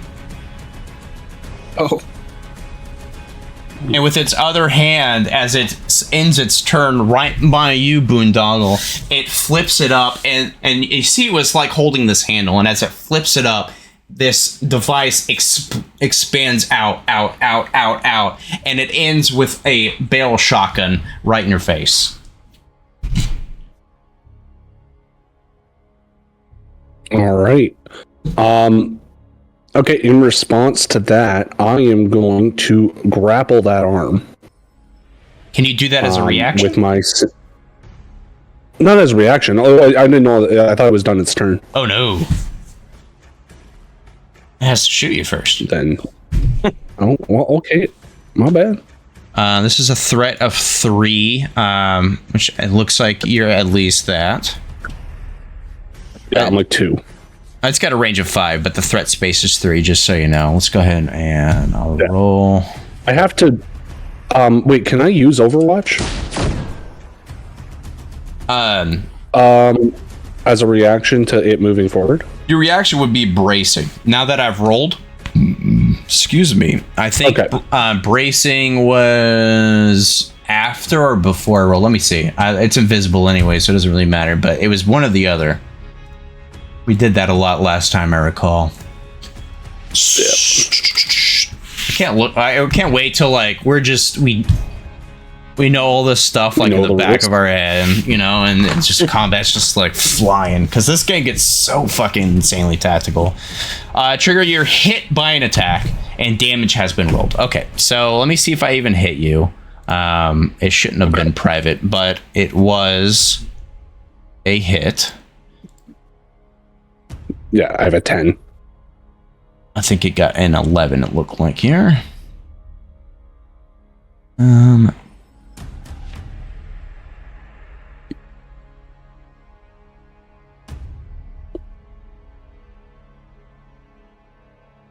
See, I'm just reading the rules on the weapon.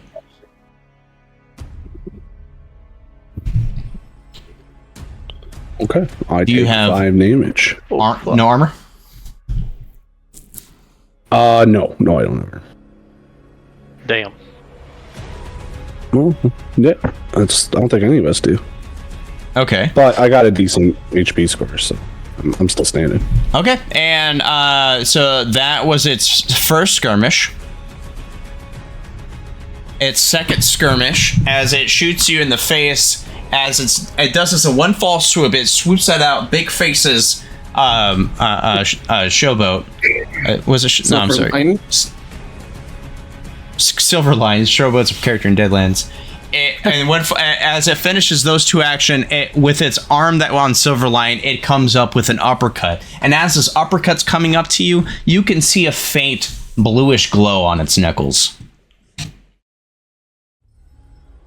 Oh boy.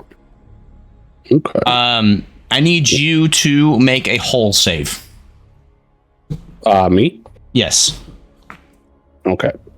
And I get a +1 to this from your special ability, right? Yep. Yeah. Okay. How do I make a hull save? Which is what I'm trying to find out. It's I under actually your don't know how.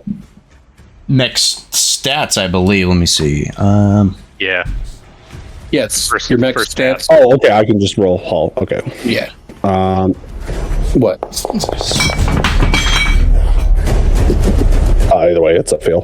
That's a 5. I can use my reaction to let you reroll. I will do that because I rolled pretty low on that. Yeah. So I've used my reaction. All right. 27. A lot better. What a swing. Good shit.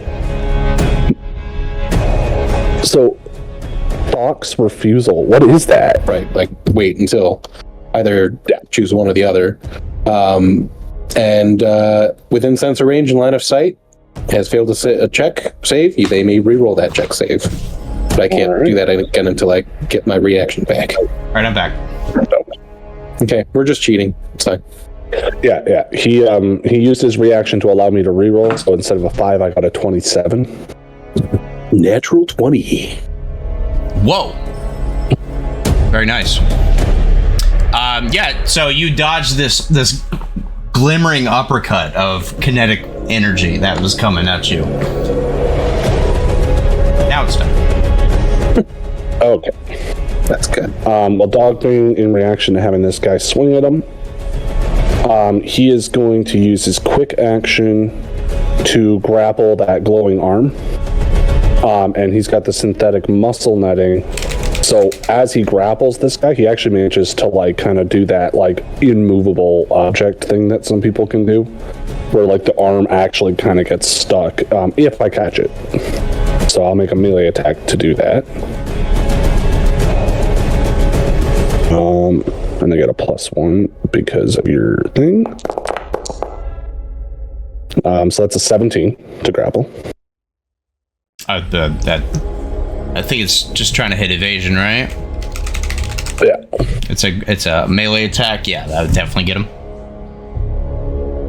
Okay. And then the other arm's gonna try and drive a segment knife. One sec. Sorry.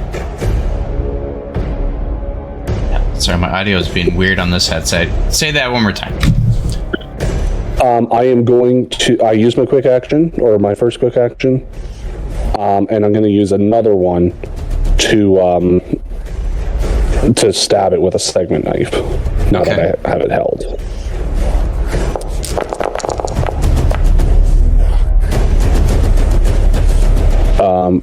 Which is exactly a 10. That definitely gets him. Okay. And then sorry about that. Okay.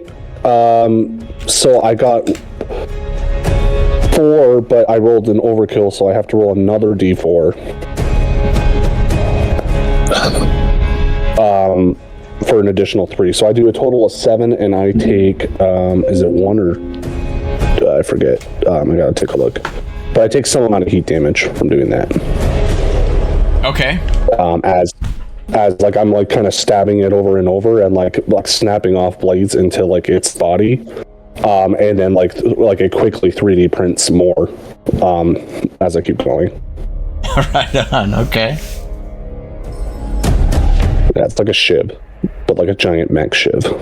Well, despite this thing's bulky appearance, it's not armored. So those all go through. Okay. Awesome. Yep, and I only took 1 heat damage, so perfect. Nice. Okay. Is that the end of your turn, sir? Yes, except that I was incorrect. It takes a total of 4 damage, and that's it. It automatically did the reroll. Oh. So, give it back 3 health. Okay. Oh, that's cool. Damn. Yeah, it's all built in. This Foundry model is like pretty tight, boys. Yeah. But it is grappled, and it is stabbed. And it should also be impaired, which I don't remember what it does, but I'm going to go look that the fuck up. Gives it a +1 It gives it a difficulty. -1. Hell yeah. Yeah, +1 difficulty. I'm sick. However, Oh, you see on your heads-up display as you're targeting this mech, now that it's turn again, oh. the impaired status is removed. Where. Yeah. It's not good. No, it's not good.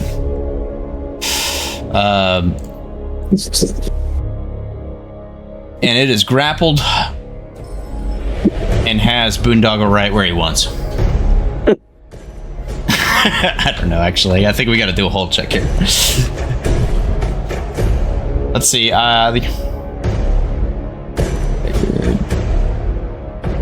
The defender breaks free by succeeding on a contested hold check.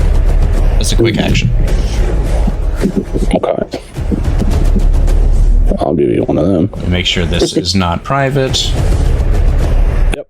And I get a +1 accuracy because I'm grappling it. And another one. Because of my thing for checks and saves.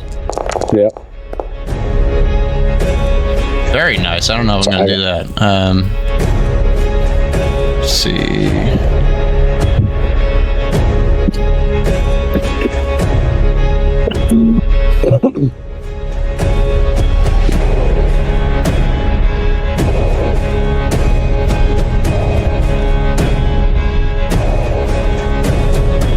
Sorry.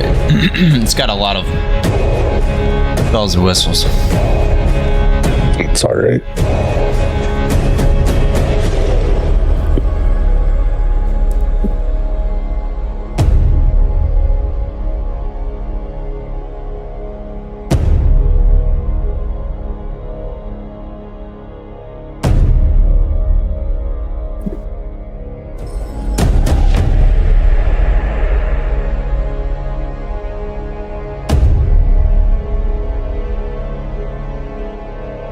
Okay.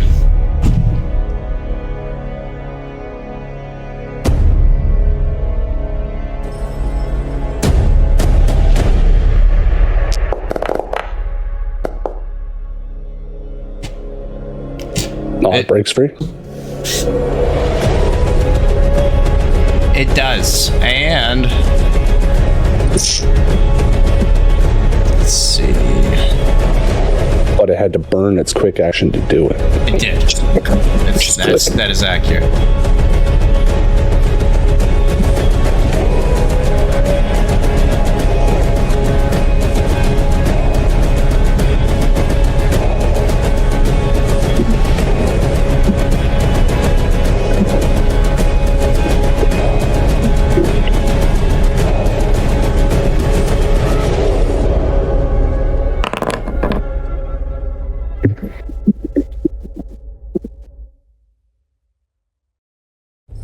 All right. And now that it's broken free, yeah, it's just point blank. Gonna point the gun it has, the shotgun, now that it's fully been extended out. It is clearly a shotgun, and you see this kind of like drum barrel underneath it with these massive shells that are visible outside, and it's just the barrel hole is as big as your mech's face. It's insane. It looks more like a grenade launcher, but it is clearly a shotgun. And it points this under your mech's proverbial chin. I don't know why I said that's proverbial, but it's gonna do that. It's good thing that's not what I'm riding. modify roll, man. Oh, there we go. The old Kurt Cobain. Jesus Christ. Briny. That's what it's called. Is it actually? I mean, it's not inaccurate, I guess. No, it's not inaccurate. Yeah, it's been 30 years. All right, that's fair. That's fair. Oh my gosh. All right. Oh, excuse me. It doesn't happen to be tier 2, does it? The shotgun is not tier 2. Okay, cool. Don't be glad I'm not hit by this twice. All right, roll your damage. Excuse me. Die. Brace removes your ability to do a full action the next turn, right? You can just do one quick and a move. What's that? Yeah, one quick and a move if I Bracing. move, but I'm not gonna because I don't want to trigger an I'm overwatch. asking about bracing. It's a quick. Yeah, it consumes a quick, I think. Doesn't it? Let me see. Oh, wait, no, that quick bracing does a bunch of shit. I think we went over that. Like, it kind of puts you down and out your next turn in a way. Next turn. Yeah, I'm looking it up. Don't worry about it. I'm looking it up. You just give me that name. You can't overcharge, you can't move normally, you can't take full actions or free actions. You can only take one quick. Okay.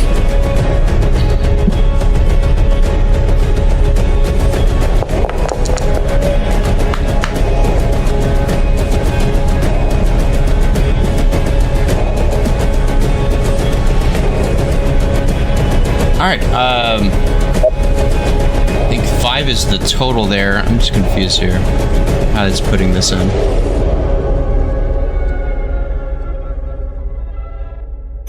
Am I seeing this right? Is it not? It doesn't total it. It's weird. I think No, it's taking the base better and then you have- of the two. So I think it's just 5. Okay. I mean, that is a third of my health. Like, you don't have to. Let me see. So when it does bonus damage, it's supposed to roll an additional d6, and you can't keep stack. It doesn't stack. You just take the higher bonus dice that you roll. Base.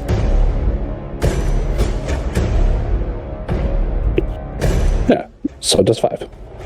Base is 5. So we'll go with that. I'm not sure if it's supposed to be 10 or 5. Or is it 8? 5 plus 3? No, it would take the higher bonus dice out of the 2 that were rolled.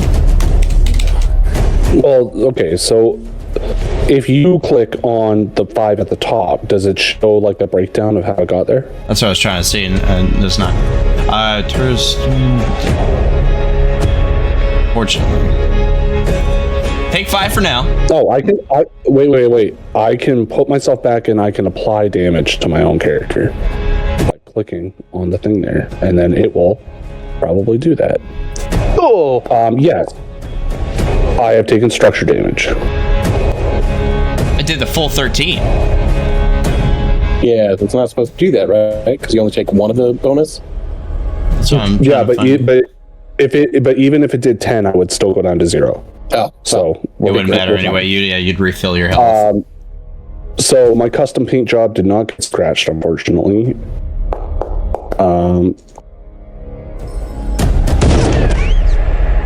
Okay.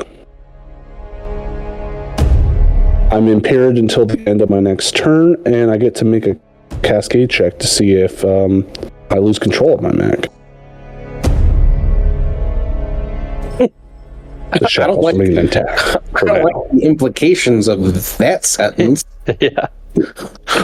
I'm still looking up the rules on the bonus damage. Did you go into Cascade?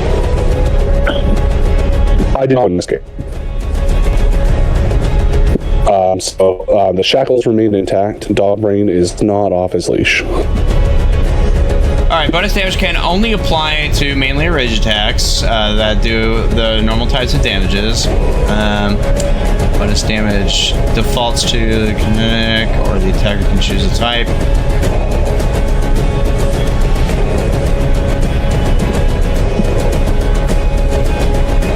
if an attack that targets more than one character is tapped, it must just be.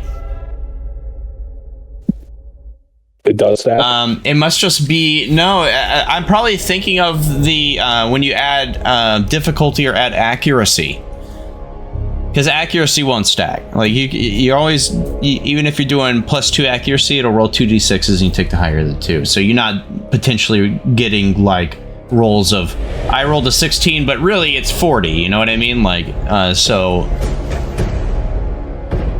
But it's on page 67 if someone wants to double check. I've had a whole bottle of wine. Alright. What page did you say? Huh? 67? 67. Yeah, I'll take a look. The damage section. Yeah, so I take 13 damage total, which means that I'm also 3 down on my next round of HP. I'm down 1 structure, and I have 12 out of 15 HP. It's getting real. That's the end of his turn. Yeah. I haven't even had to overcharge yet, boys. Oh. But yeah, that goes down to Briny and Dredd. When do you guys want to take a turn?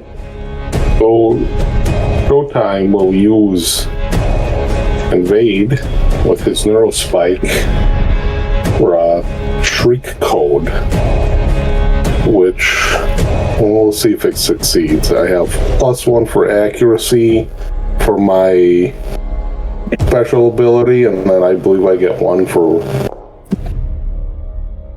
It's a natural 20. Oh, baby! Until the end of the target's next turn, Give me they one sec. first take 2 heat whenever they attack. I'm gonna change headsets real quick. This one keeps doing some weird shit and it's blowing my ears out.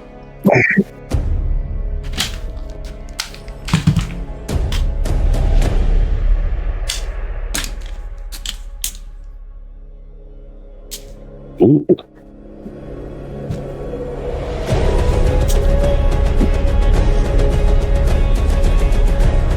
I mean, it's already taken some heat damage, so that's Yeah. All right, we're back. What was happening? I'm sorry. Say, until the end of the target's next turn, they first take 2 heat whenever they attack. Ooh. And then I will use my other quick action to use Mirage. Oh my god. You should buy a lottery ticket. And I'll choose Boondoggle. So the target system's relays blurred illusionary images over the silhouette of Boondoggle. The target now treats Boondoggle as he is invisible until the end of their next turn. Oh. Boondoggle just disappeared. That means I have a 50-50 chance of missing you, and you can hide in plain sight, and if I try to hit you, I'm taking heat apparently. I don't know why he's still mad at me. Roll, correct? Because this thing knocked me over. Correct. Alright, well, Showtime's hoping for the bet, because I could do 2 quick actions. Or like, Yeah, but you also use the thing, so you can also like stand up and move if you wanted to. He used what that? But you know it has a shotgun which has a threat rating, so I don't know if that's something you actually want to do. You could Just move away from it. overcharge for a heat and move. Yeah, I will do Well, that. no. So he has, like when you activate like with the Everest frame, its main like ability gives you like a free action move. Oh shit. Good Every call. turn. It gives you a free standard move. Yeah. Once per turn, you can boost as a free action. Initiative And one. boost Which as a is free just you can move up. Yeah, which is you can move up to your speed. To remove prone, So you you have to can consume a stand- standard move. Yes, but then he also has an additional move. So you can stand and boost. Yes. I And the will boost would do be a that. free action, right? That is So I don't want to just be laying on the ground with this thing decides to shoot me with a shot. Good idea. Yeah. We've seen what it can do when someone's standing.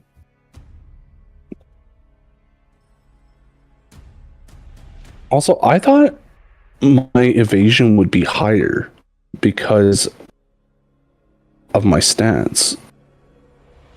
Like, what's or Brian? What's your evasion on? My evasion is 10. 2. So weird because mine's also 10, but I thought because I had 2, it would be an 11. I have 2 agility, but it didn't change anything. Oh, okay. So then yeah, that is what's going on. We both have the same agility. I have a question for you guys, since some of y'all have one shots on your weapon. Where does it detail that? If you go over your weapon, Mhm. let me get there. The weapon says loading, and that means the weapon has to be reloaded. And to reload, you have to use the stabilize quick action. Right. Now that I know, but I don't see any loading stat for this gun. I was just making sure I'm not cheating. No, the shotgun does not have a loading stat. If that's what you're getting at. Beautiful. Oh, perfect. So Silverline, what do you do exactly? So you stand up. Are you boosting? Yes. Okay. Where'd you boost to? Did you? I'm not looking at the. Just a little bit farther away. Okay. He shoots you. He's going to consume yet another quick action that he has banked. He uses Overwatch that he gets unlimited of. Unlimited. Wait, can I Overwatch? Oh wait. I'm not moving. Oh, I thought you could Overwatch in regards to an attack, but okay. If it's just a movement, then that's fine.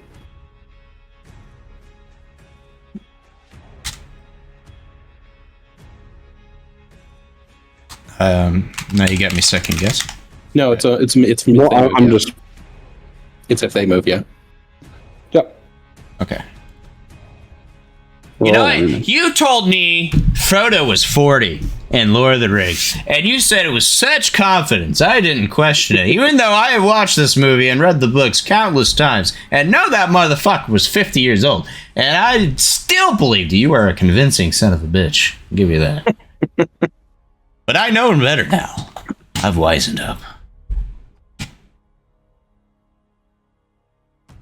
He changed. He ages a bit in that book. He is old as piss in the book, yeah. 16 years. Luckily for you, Showtime, I rolled dog shit, and that is a miss. Hell yeah. We use acrobatics.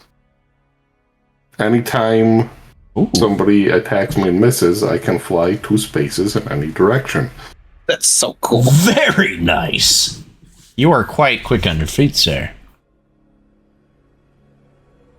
All right, yeah, go ahead and do so. And it's done. Fantastic. It's my turn. Yeah. All right. Overwatch is a reaction, so I still get my full 2 quick, right?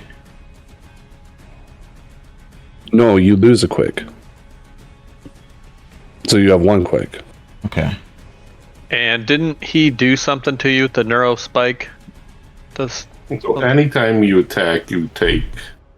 Well, you just take took heat. I just attacked you. So And end of the end of the next turn. I don't know if that means That's the end of this turn coming up. Yeah, that's what I was thinking. now you still have highway. Forget. I'm gonna put him in to attack too. So I still gotta go, but I get heat at the end of the round. Is that what you're saying, or the turn? Says I think you gain heat the second you fire off the attack. turn. They technically first before. take 2 heat whenever they attack. Whenever I attack. Okay. So Yeah, well, but before you attack. before. Yeah. And that's So they one first heat, take 2 heat. 2 heat. Deuces. Gotcha. All right.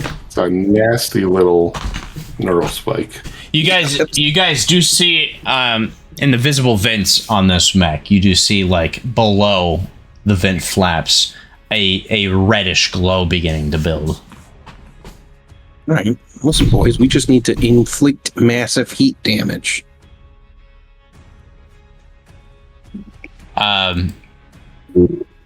Wait, why is he glowing on the? Oh, he's glowing, but the token's glowing. Heating and he's glowing. So cool! I wasn't looking at the token when I said that. That's so cool. Okay, wait. What? I have a status effect. Hold on. What is that stat?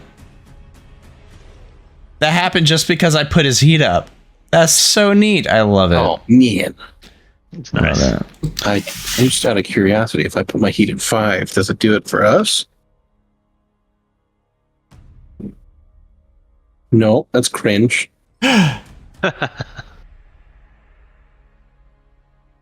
Wait, that's weird. Why not? What's I your think that one has total? What's your total heat?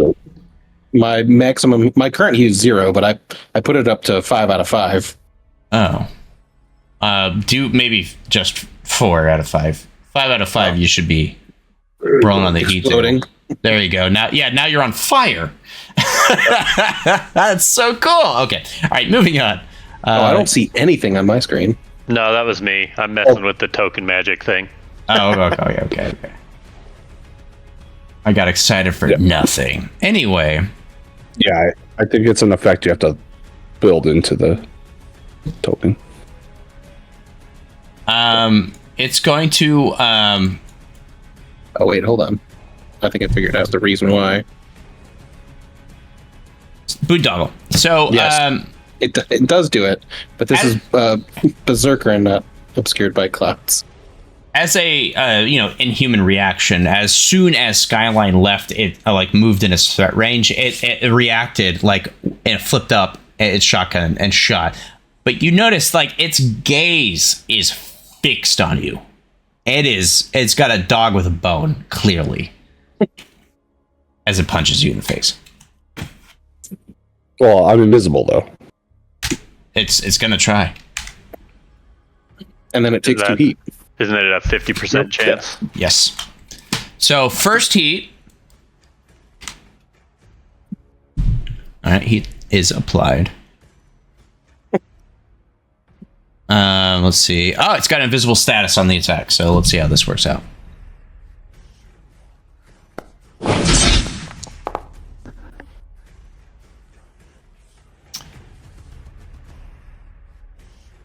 Let's see. There's a breakdown. I'm guessing the invisibility thing that I have toggled on in the breakdown is a 1 in 2 chance, and the 1 is a hit. Yeah. Yeah, it flipped a coin. Yeah, so. yeah. It says 1 DC. So, yeah. Oh, it says H for It's probably a hit. heads. Okay. Yeah. Have I been attacked since I last attacked? You have not been attacked since you last attacked because you attacked it on a reaction. I guess I'll just give you the normal damage then.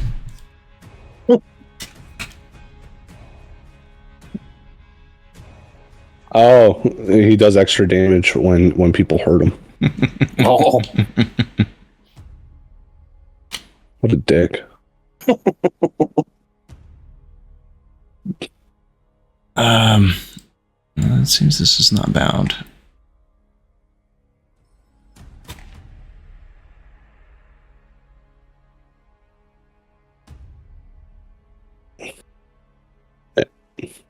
You can roll your damage. Yeah, I'm trying to. There's an issue. I'm trying to figure it out.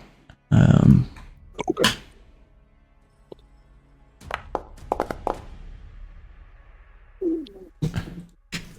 Okay. All right, perfect. So if you click the little I button beside the damage, you can apply it to the character Cool. automatically. And if the Overwatch consumes a quick, then that is going to be it. Unless I overcharge. Yeah, take some more heat. I'll take the additional heat. And with his other arm, it's another shotgun blast. And then he takes another 2 heat. Mm-hmm. Yeah. So was it like 5 heat this turn? I'm rolling on total. I'm rolling on the heat table. Tell you that much. That's good. Goddamn, fucking Neurospike is like so good. Oh yeah, like Can't he I took stabilize to a sounded purge cool. the heat? Yes. He can, but he seems almost like that's not a concern. He wants to break Boondoggle at all cost. Weird, bro. This thing is just out to do damage. It's pretty clear. Yeah. Let's see. Rolling on the heat table.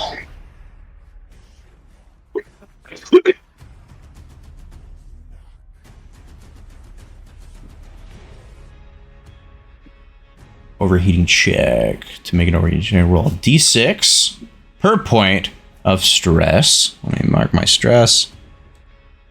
Also, guys, you have that initiative skill for the Everest, which is once per scene you can take a free action, a free quick action. Just a reminder.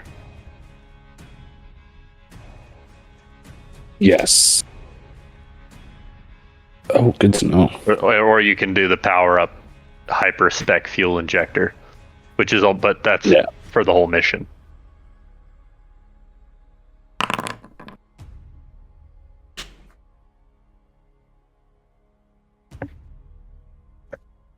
You have to tell me what you rolled there, bud.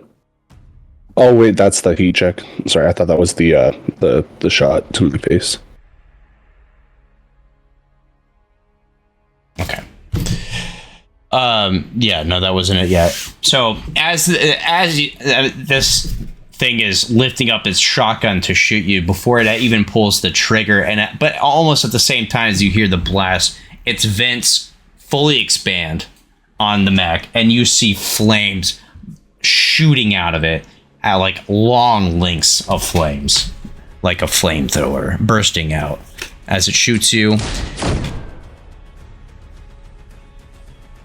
Did I already roll the attack? What am I doing? Silly me. No, that was just that. Okay.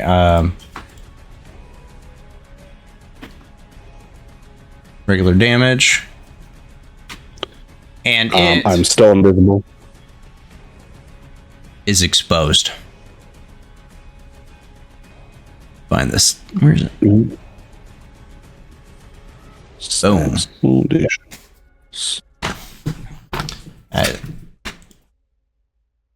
The flames continue to burst out of this thing.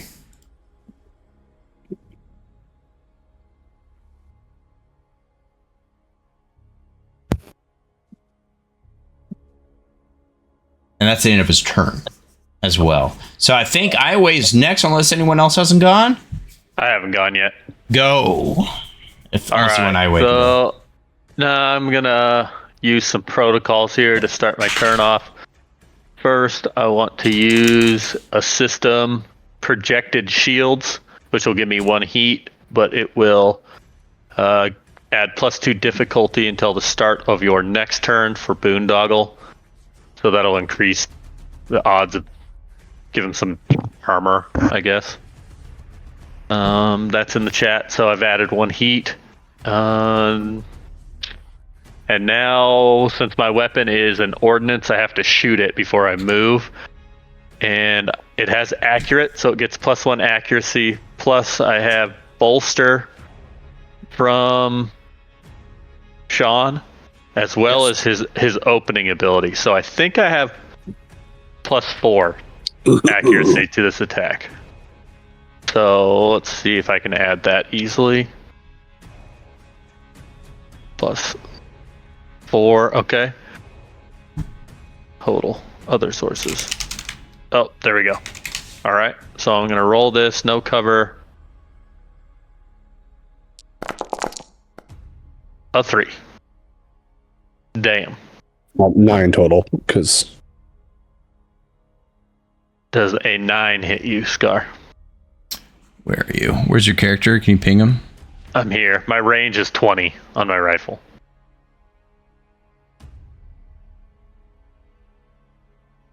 Beautiful. We good? One sec. Let's see. It should be 10 because of grit, right? A 3.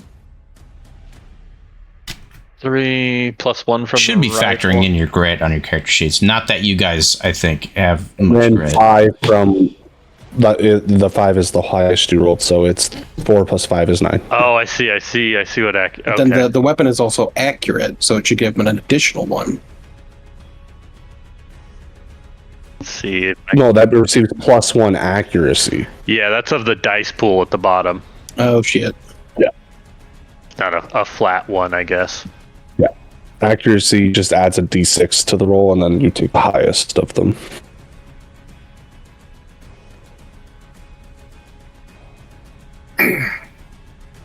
This is our but- thing. I don't think it matters though. But it is yeah. No, Okay. It doesn't have armor. So that hits, yes. But something interesting happens. When you hit, I don't know if it will matter, but it does hit. Roll your damage.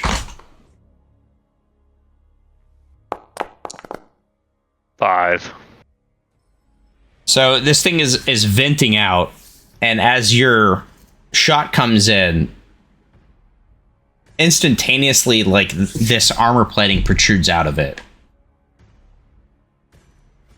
This son of a bitch. It looks almost as if like it came from something microscopic, like nanites formed an armor plating right on the shot. But It still gets it's an through. armor-piercing weapon. It's not armor. Fair enough. Also, because it's exposed, that would be 10 damage total incoming. Right. So to spell it out, I'm still checking, but it has resistance, so it will cancel out the exposed condition. Oh, okay. Okay. So, in other words, that happens, but your shot still goes through, and it deals 5 damage. But you see that happen is what is important. This little bastard. Okay. I will continue with my turn. Then I will quick action stabilize and reload my weapon. And I think I can vent some heat with that at the same time, but I'll look that up after. And then I'm going to use my initiative. So once per scene, I get a quick action as a free action. I'm going to move 5 spaces up here. But yes, you can reduce your heat and reload as part of stabilizing. I think one more, right? It's all weapons too, in case you shot something else.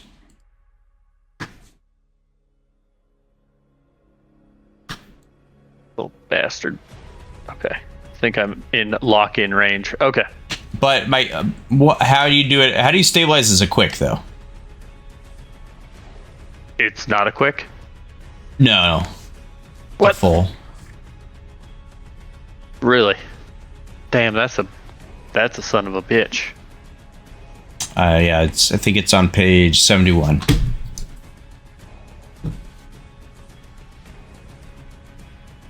Damn. Okay.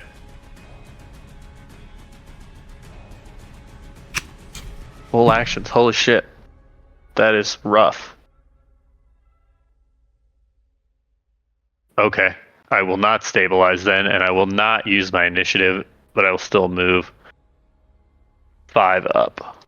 Okay. Okay. So Boondoggle has +2 difficulty to hit him. And I think that concludes my turn. Okay. Iway's next with his mech. I am just so proud. Let's see if this all got filled out.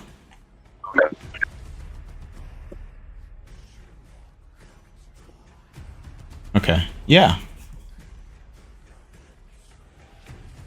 know he's changing his mech though. I think he's going more of like a ninja route, which will be really cool. Talked about it earlier today.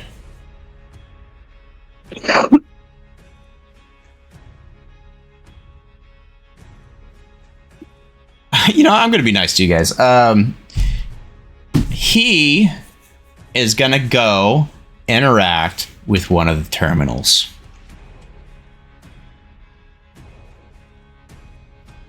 Check his move.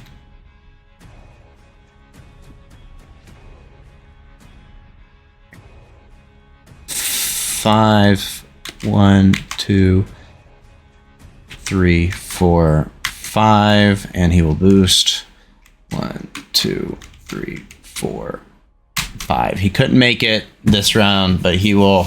You see him running up to one of these terminals in his Everest. I cannot go anymore. We're on the top of the stack. All right. Aaron, do you want to go and not continuously be battered?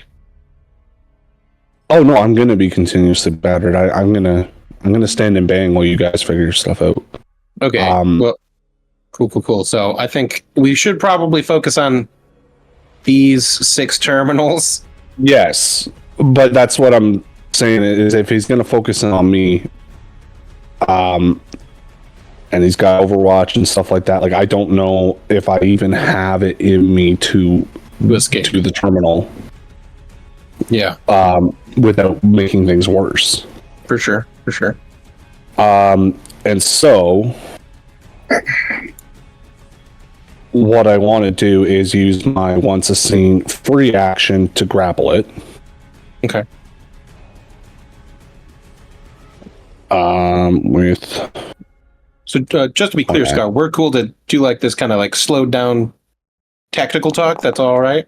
I am totally fine with that since we're still learning the game. Absolutely. Okay. Yeah. Okay. Not gonna be a stickler about that. Okay. I'm happy to slow us down and check shit.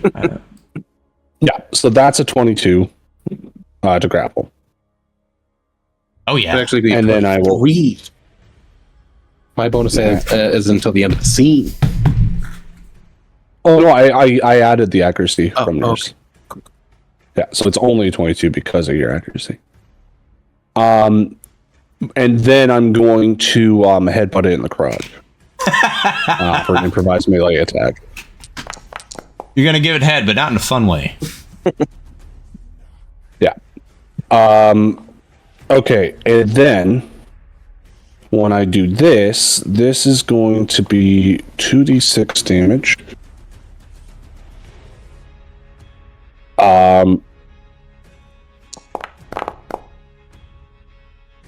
So it takes 7 points of damage, and I'm gonna let it go and knock it back 2. Remember, it can't be moved because it's a heavy class. Yeah. You Well, try then I'm you just gonna try do to, and it's 7. like just a stone. Okay, well then I just headbutt it in the crotch. My spiky metal mohawks kind of like pierce through its testicles, its robot testicles. It's got balls there. You're not sure why or who designed this meg, but they're there. They keep Well, they're like the clanking trucker back and flaps, forth. right? Like Yeah. They're mud. They're mud flaps. Yeah. Ugh. But yeah, then I'm if you don't mind, I will continue to hold it then. Okay. Actually, and then I will use. No, that is my free. I used the free quick action already. Never mind. So yeah, I'm just. I guess I would have had to move slightly closer to grapple it. Well, you retcon that. Yeah. Yeah. Well, I would have been there like the whole time, basically, but I was invisible. I don't know if that makes a difference in terms of how my attack against it would have been, but I'm no longer invisible after this turn. Okay. Yeah, I think you would have grappled it no matter what. This thing does not move very quickly.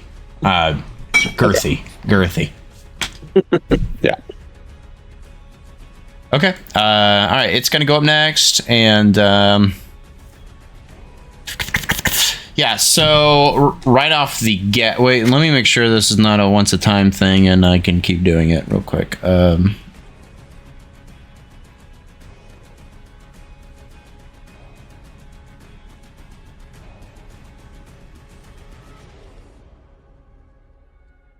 The fuck was it?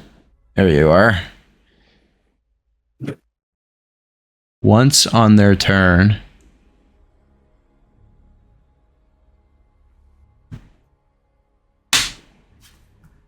All right. Yeah. Once on their turn as a free. Yeah. So it's similarly to what it did with I keep wanting to call you Showtime or something like that. Silverlight. It grabs your mech by the face after you headbutt it. Like grabs your head still down there and shoves you to the ground with like just unmovable force, knocking your character prone, your mech prone. Okay, but it's still grappled? I thought you released a grapple. Not if not, then it needs to break the grapple. And does it get that for free? The prone? It does, but I can't do. I mean, it does get it as a free. Can I do free actions when I'm grappled? I don't think so. I still have to break the grapple. I mean, roll to make him prone. It just happens. It's a free action, yeah.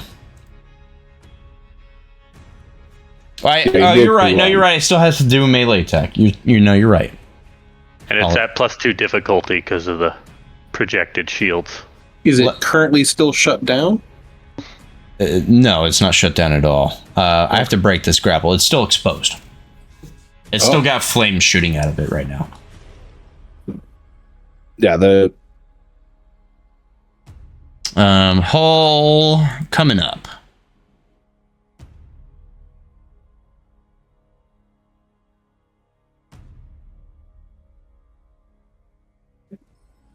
Okay. That was a hidden one. So I'm sorry. It was a 19.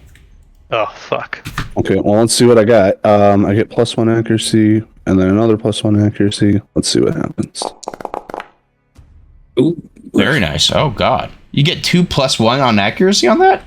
Well, because I get a bonus to all grapple and melee checks while I'm grappling someone. Oh, nice. It doesn't matter. You roll a fucking 18 anyway, raw. Yeah. Raw. And then I get a +1 from Ron's thing that he did. Do I have to use another quick to try to break, or is that it for me? You can do it again, I think. I think when you grapple, that's all you can do is try to break the grapple. No, you can attack me. Like, you can melee attack me, or take a -1 to a ranged attack. Like a +1 difficulty to a ranged. And did you purge the neural spike thing? How long does the neural spike last? It lasted until the end of his turn, so like that's no longer like after that time you took 7 heat and like kind of like less than a minute. You're free of it now. And all the time you count as the same size as me, right? Yes. Okay. Yeah. Yeah. Yeah, like my body's like groaning as like hydraulics are like kind of pistoning almost constantly to pull this thing down.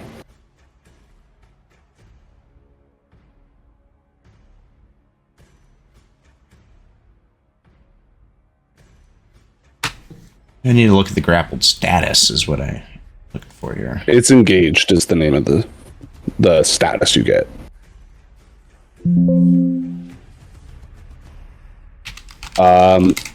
So as long as they remain adjacent to each other, ranged attacks made by an engaged character receive +1 difficulty. And because I count as equal size, you have no movement, basically. So, didn't want to move, but just want to know what I'm working with here. Yeah. So you can absolutely punch me, or you can shoot me, but there would be a +1 difficulty, and then an additional +2 from the other ability. Well, it can't just be engaged though, because engaged is I mean, I just have to be close to you to be engaged with you. Grappling has to be something else. No. Engaged is a condition when as a result of grappling, which is different than engagement.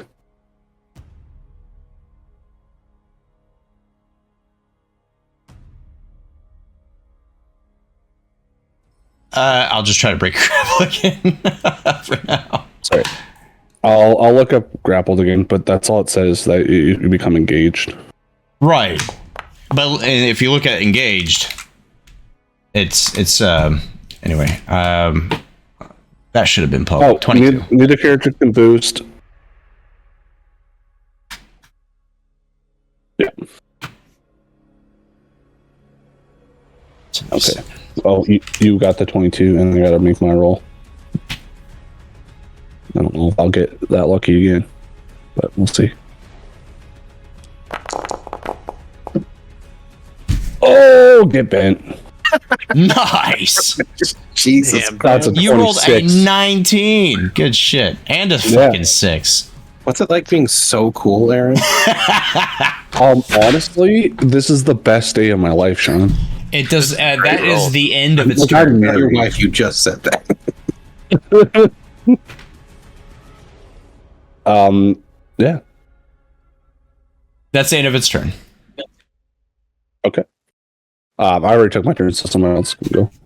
Yeah, Alright, so that has to be more, because being engaged is literally just when you're by somebody who's hostile. Yeah, so I'll just say it really quick. Both characters become engaged. Neither character can boost or take reactions for the duration of the grapple. So you can't react to anything that's happening now.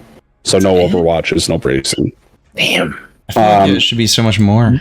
Because we're the same size, the rest of it doesn't really matter. So, like right now, I technically count as the larger of the two of us. Which is wild, because like I'm 2 sizes smaller than you, but that's the special ability I took. Or the system upgrade I took. So, in theory, I could start pulling you around. If you didn't have the heavy. You're the captain now. Yeah. So you like right now, like I have control of the grapple, which means that like you can't move, you can't take reactions. That's it. Okay. Yeah. The biggest thing is you can't take reactions. Like that's you're engaged and you can't take reactions. It's pretty big. If no one minds, I will do a scan and then try to move towards this thing. So I want to find out where he's getting his resistance from. Are we cool?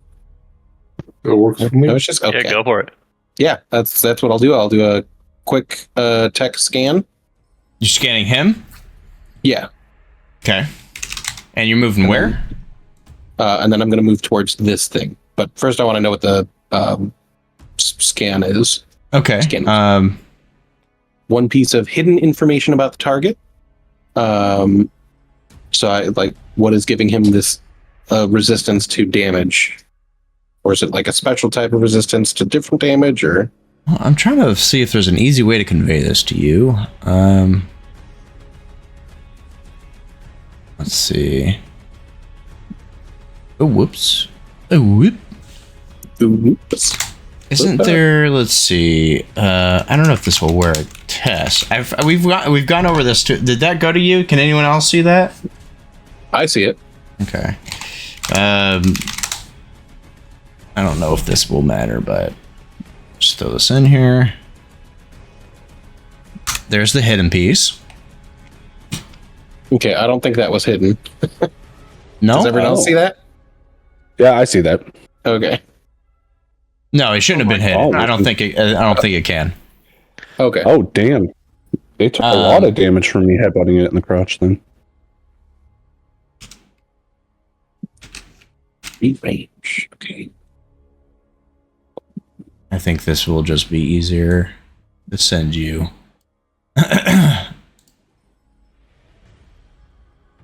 Or maybe I'm being overly complicated.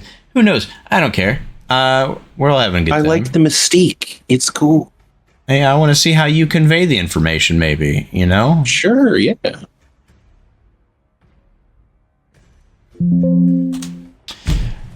And what else? Oh, okay. Generic or public information about the target that can be pulled from an infobank or record, such as the model number or mech. You guys, I already told you it's a Goliath. I told you quite a bit, actually.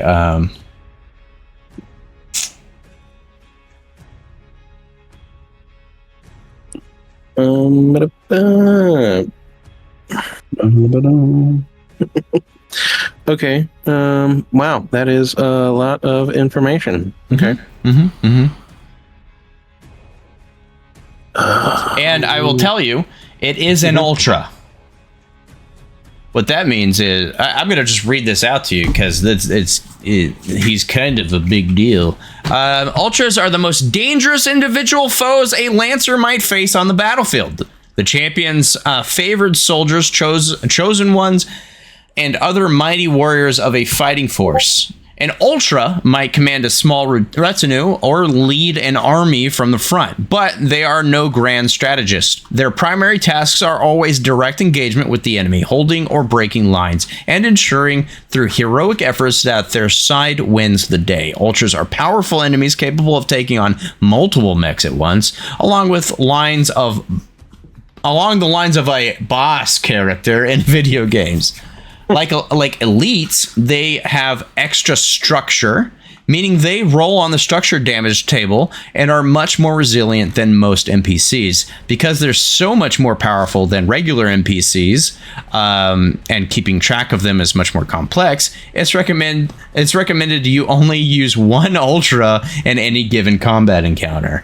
Ultras gain best of the best, which means they cannot take the elite or grunt templates. They gain shock and awe, which means the Ultra takes 2 separate turns each round.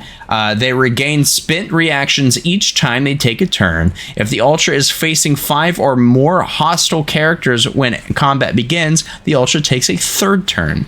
They're deadly, which means Ultra deals plus 1d6 damage on crits. They are juggernauts. At the start of the Ultra's turn, they clear 1 condition. At the end of their turn, they repair 1 destroyed weapon or system. They're reinforced. The Ultra gains plus 3 structure and plus 3 stress. They are legendary. Ultras roll on a structure damage and overheating checks twice and chooses either result. They have advanced kit. The Ultra chooses 1 to 2 additional optional systems for their class. They're resilient. The Ultra gains plus 5 HP. They have reflex, which means the Ultra can overwatch unlimited times per round. Ultra systems and traits, which means the Ultra chooses 1 to 3 options from the Ultra systems and traits list, as well as other plethora of things that would require more scans. Yeah. It's a hell of a first thing to fight. I said you might die. Yeah. Heat damage is our best bet, boys. We're not gonna burn through this. This guy's all fucking find these terminals and turn them on so we can fucking leave. Yeah. Yeah. Okay. That's what I thought. Yeah. Okay. So then I guess I will move my 6, which would be, or no, I think it's 5 because I'm a little bit of a slow boy. 1, 2, so 1, 2, 3, 4, 5, and then use my other quick to boost. 1, 2, 3, and that puts me, I think, at the terminal.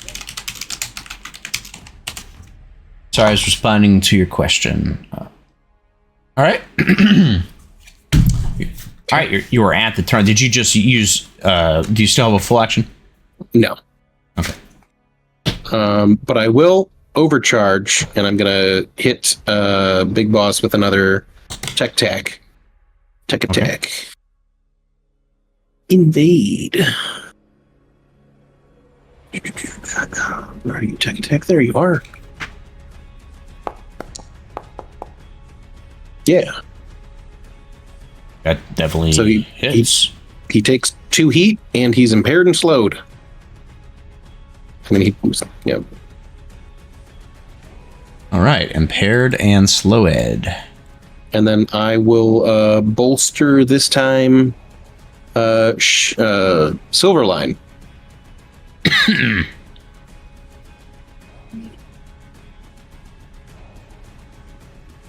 What does that give me?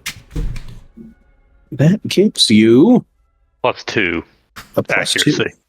Yeah, on the next skill check or save they make between now and the end of their next turn.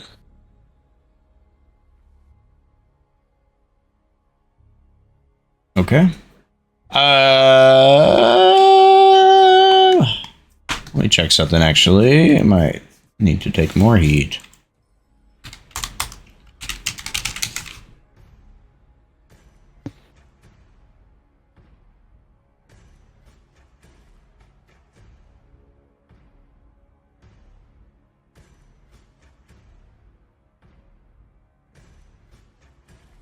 God, I love this. I love this game already so much. Yeah, it's cool. Though now I'm rethinking my build like immediately after playing. I was talking to JP about it today and kind of explaining to him that, like, yeah, because you can mix and match modules from other mech licenses, you can combo certain cherry picked things onto different frames, and it gets nuts. It gets nuts the longer the higher level, but it doesn't get as convoluted. I feel like as 3.5 or Pathfinder. Like, it's all still really self-contained. It doesn't seem that bad. It's just different, you know. It's not the same language as D&D.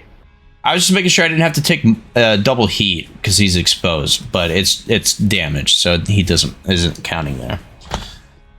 All right. So he takes the 2 heat from. Takes the 2 heat, and then he's exposed or impaired and slow, and that's my turn. All right. It's his turn now. He's no longer impaired. Gosh, that's such a cool ability, Scaarr.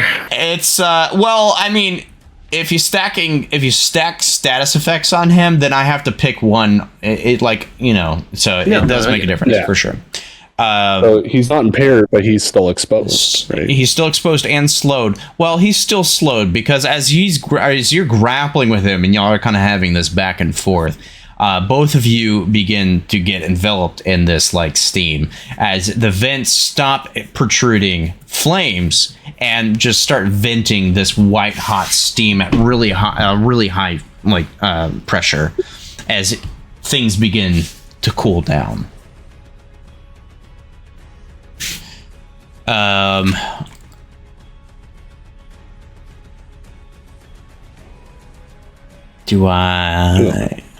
I don't think they're so annoying that they get repairs. That would be awful. That would Welcome be a to long license level 1. It'd be a long fight. But anyway, he vents. He removes the 2 heat. He removes his exposed. But unfortunately, that's his turn. And he's still grappled. No reactions for this boy. No reactions. And this is flavor, steam coming out of him, and doesn't give cover or anything like that. It dissipates immediately. Who's next? Dredd. I will go unless somebody else wants to. No, it's all you. All right. Well, I'm going to go ahead and attack you again, and hopefully Don't do that. you up with Stop these. it. Oof. Well, luckily you can't critically fail. And that is still a hit. As a tech attack? So, yeah, until the end of the target's next turn, they first take 2 heat whenever they attack. Sassafras. Is shooting a quick action or full action? I can't. Skirmishing is a quick. Is it shooting? Right. So it likes to use the term skirmish or barrage. So if you're just shooting with one weapon, that's an auxiliary weapon or just a regular weapon, it's called skirmish. Okay. All right. Well, I'm going to shoot my veil rifle at Boondoggle. Traitor. Just kidding. What the hell? No. We'll see. Yeah, I'm assuming you're not just shooting me for fun. That'd be hilarious. Okay. Let's see. Weapon does not attack allied characters caught in its area of effect. Instead, it shrouds them in a field of coruscating energy that throws off targeting systems, giving them soft cover until the end of their next turn. You have soft cover now. I love it. And then I'm going to boost. 2, 3, 4, 5. I will overdrive. Move closer to this terminal.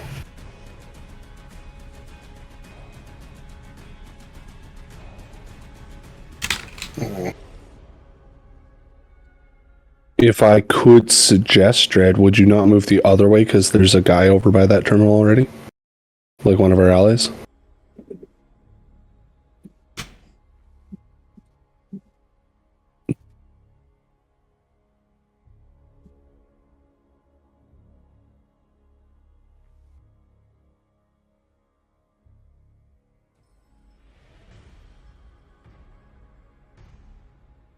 Was anything... Did you already do this stuff on this one, or... No, I looked at it, and then this guy started attacking me. Okay. I will end my turn there.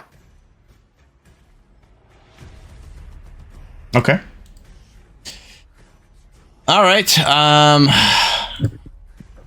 I will again try to break the grapple. Let's see if I can do this again. Probably not. Damn. Mine's slowly getting higher, but if you keep rolling these 20, okay. Nope. So you break it on the first quick. All right. That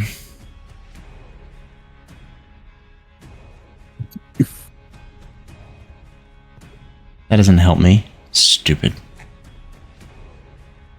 Sorry. I was looking at an ability. I'm like, that'd be great if I wasn't alone right now.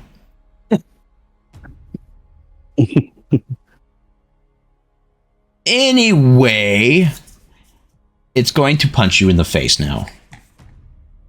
All right.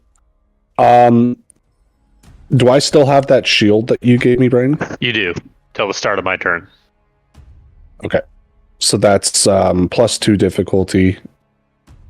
And then also I have soft cover. Doesn't matter for melee, but but I get +2 difficulty from what? The type Brian, you put like a shield on it. Yeah. Oh. You put that in chat? Yeah, here I'll have to. That's it. I gotta reduce my heat again because it auto does it. But oh, protected shield until the start of the next turn. All right. Okay. Well, I already said I'd do it. Miss. Okay.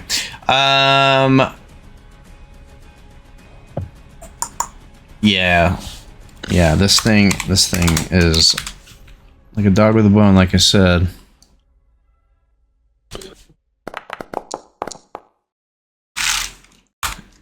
All right. You see its vents on it start getting red hot again, expelling more steam and exhaust as it overcharges.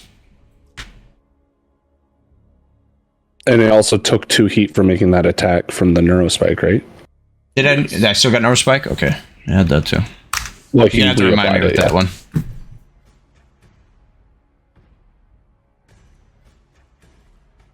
And this will apply your soft cover. He still has the shield too.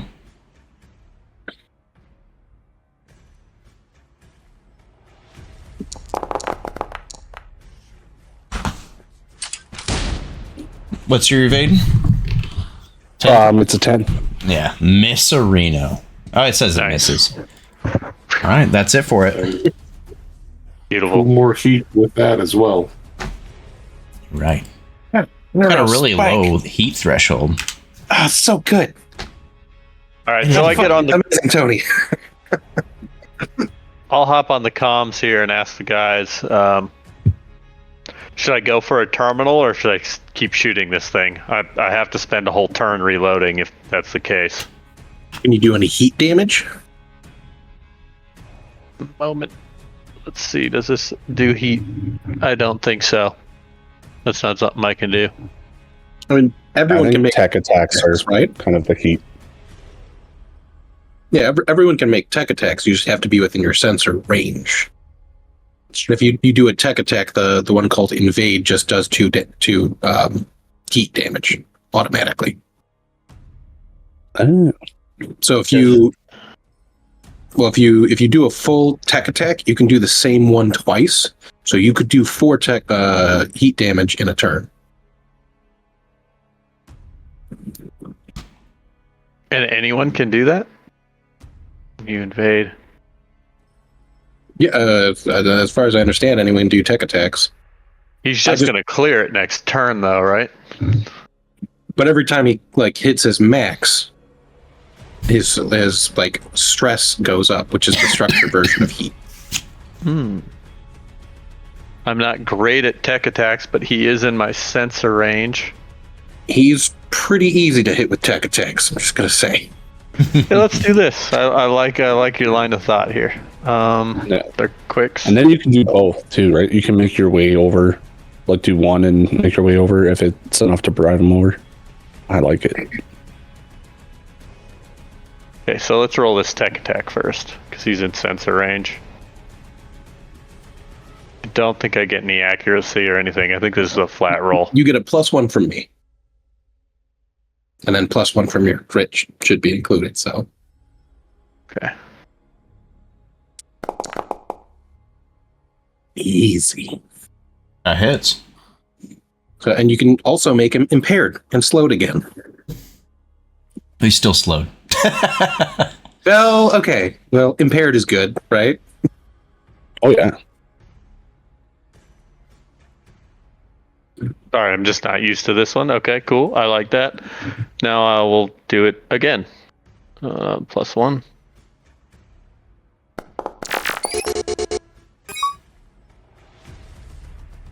Okay, so that's another one. So 4 heat there, and then I'm gonna boost to get 1 more heat on myself and move 5. That's not where it was at. 1, 2, 3, 5. So move here, and then I will use my initiative to make another for free action. 1, 2, 3, 4, 5. I get pretty close to this guy. All right, that's my turn. All right. Wait, can I take that back? I'm gonna go the other way. I'm gonna go this way. 1, 2, 3, 4, 5. 1, 2, 3. This way. All right, there we go.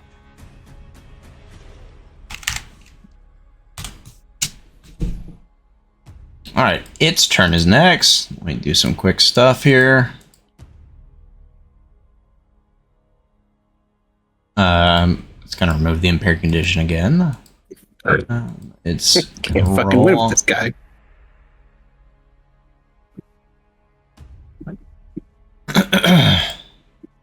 Oh, now.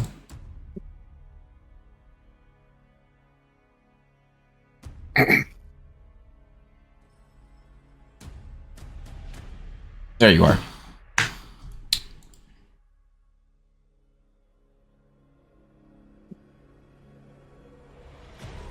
Oh, okay. Once again,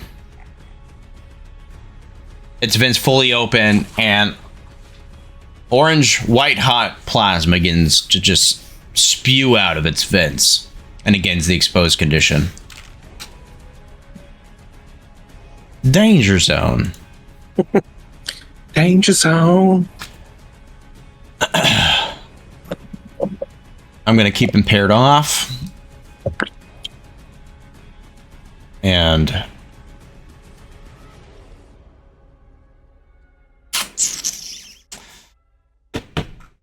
we're looking good. We're looking good.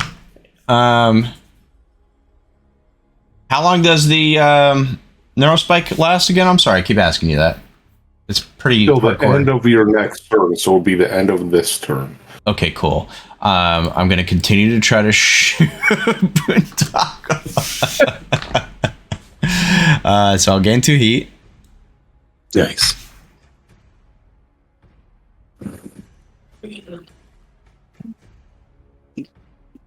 This thing being borderline mindless and also that neurospike ability is making this boss battle possible. Yeah, it is a huge boon. And I will say, you guys figuring out that heat is probably key is also helping quite a bit. You know, I wonder if that fucking heat gun would have done more here, even too. Showtime's just in the mech, typing away. Yeah. Do it. Just spam the neurospike. So it's going to shoot you for 5 with a shotgun point blank again. And that arm that it did that glowing punch with you again, you see some kind of glowing blue cell pops out of it, and you see another one kind of eject in like it got replaced. So it did hit, and I take 5 points of damage. Yes.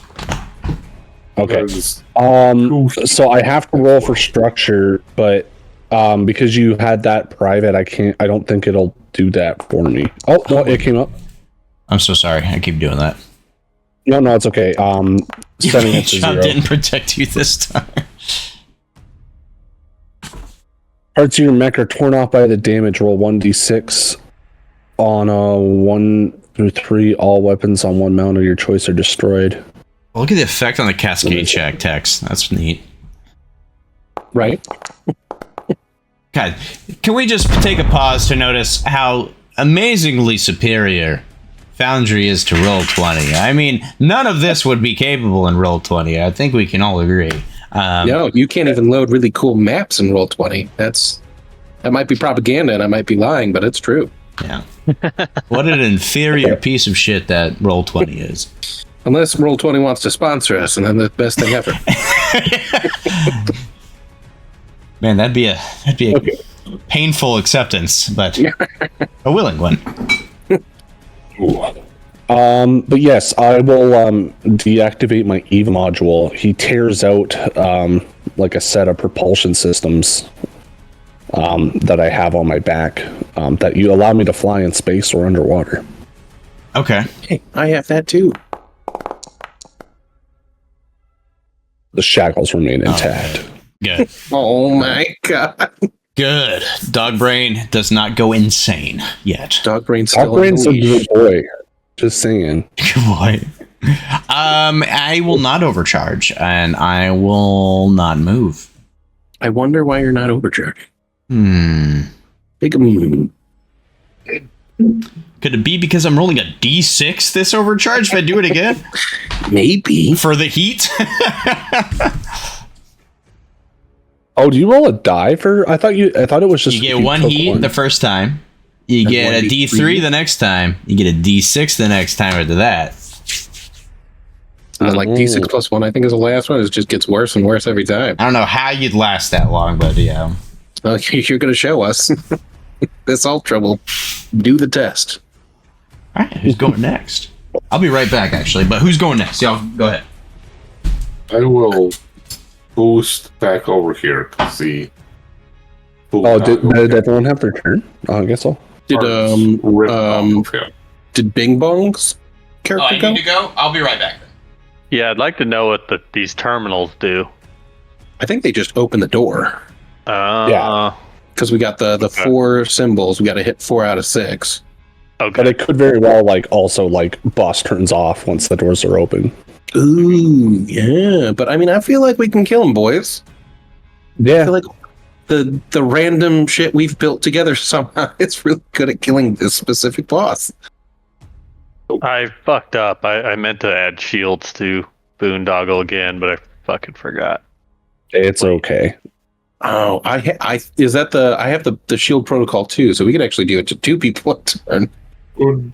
Is that a quick action deploying the shields? It says use protocol. It's a protocol, yeah. You get heat for it, though. I have deployable cover.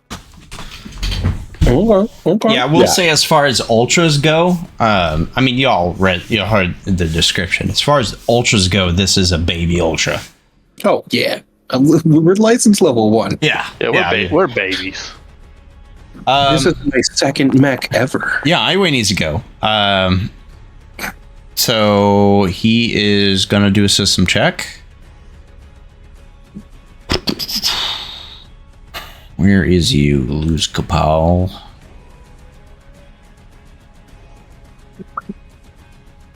Sorry, I don't use these character sheets ever, so it's taking me a sec. All right, here it is.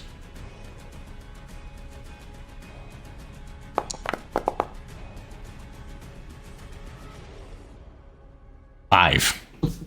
And unfortunately, it's a full round on that. Full action. I mean, there's no reason for him to move. He's just gonna keep trying the computer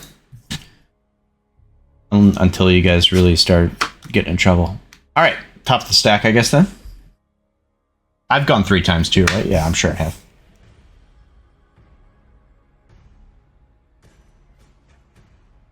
Who's going? I think so. I feel like that was a really fast okay. round. Wow. Silver line was going. Yeah, well, I mean, they would get faster as we go. Yeah, we figure out our abilities. We click the buttons.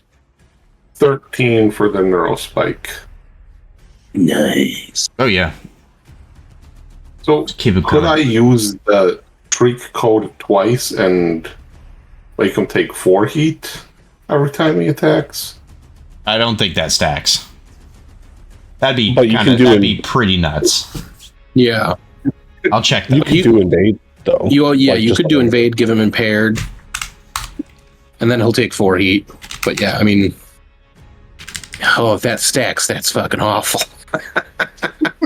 It's a license level 1 4. ability. I would be shocked. I'm gonna go ahead and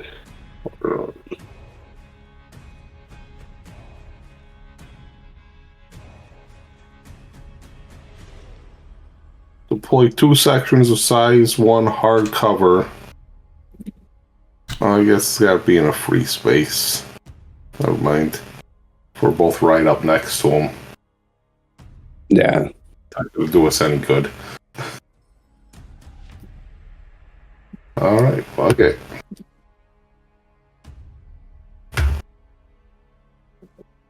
Not a Attack mouse. with my sword. Okay. Ooh, 18 nice. will hit.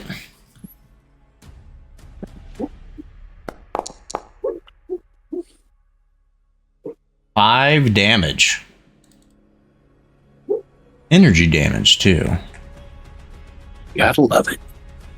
Okay. And it's exposed and it doesn't have resistance because you're right up in its shit. Mm-hmm. So that's 10 damage. You shove your charged blade right through the sucker.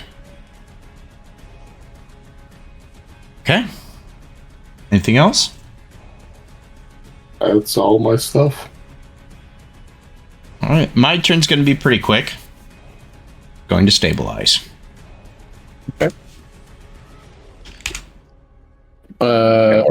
Aaron, do you want to go? Do you have any repairs you can use to heal yourself? No, I'm back at full because I just lost another structure. Oh, Jesus.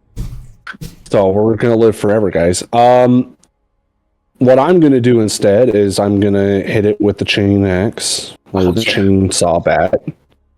The bat saw. Yeah, the bat saw. Now.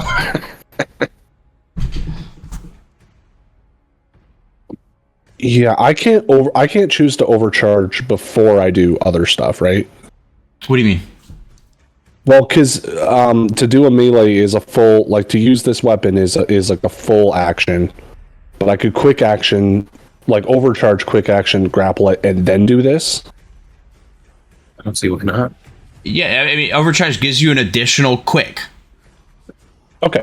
Yeah, I just wasn't sure if I could do it in any order. So then I will take an additional heat, and I will try it once again, melee. Or not melee, grapple. Attempt to grapple. Okay. Which is a 13, which does hit. The internet told me so. And then with the other hand, this chainsaw bat's gonna try and hit it in the groin again. Boom. 8. Wow, but that's a hit. 1d6, yep.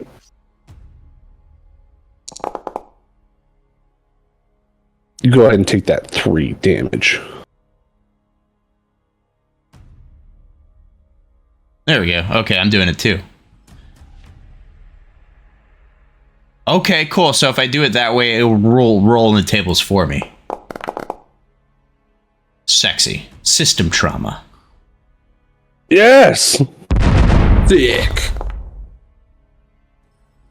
Yeah, what system did that tear off? What system was residing in his groin?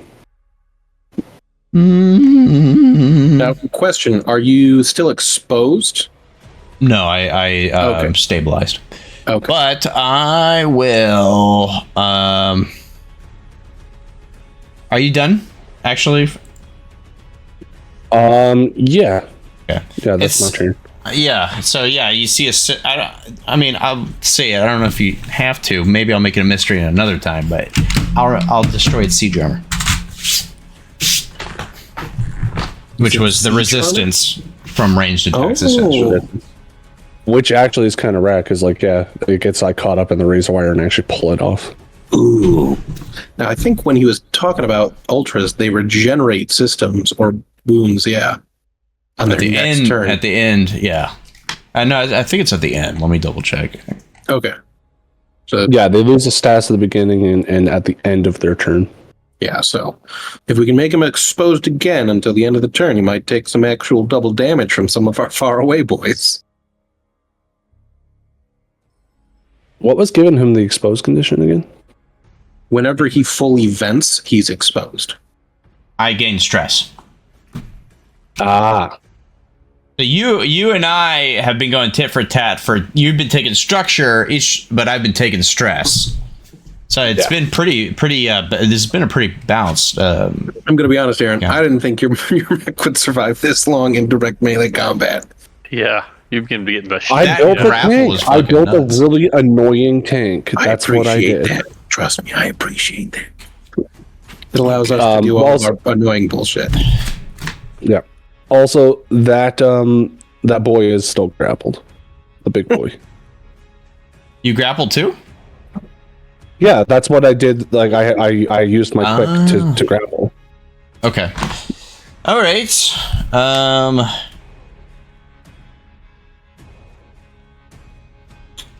So let me check something actually. Where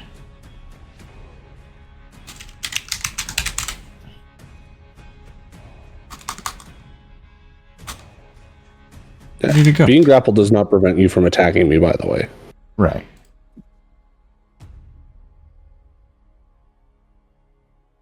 Yeah. Okay. This is what I wanted to check.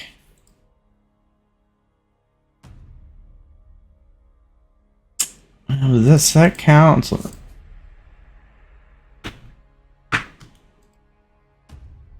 we go.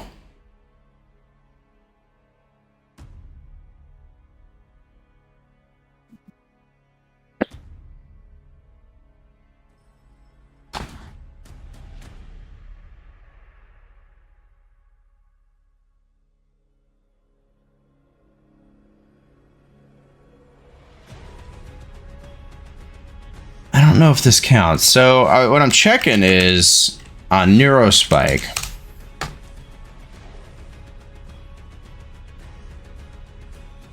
if Shrike code is technically a condition.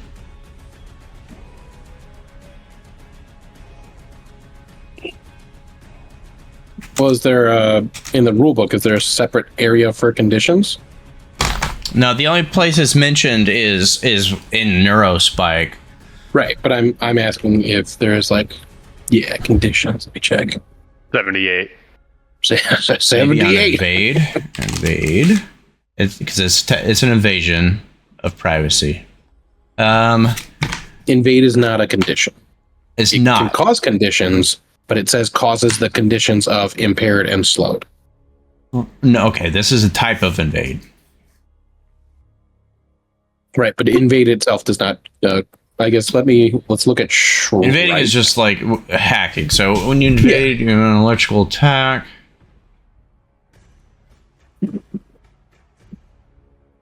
Yeah, I'm gonna ignore it and just keep on Neurospike. That's an interesting thing.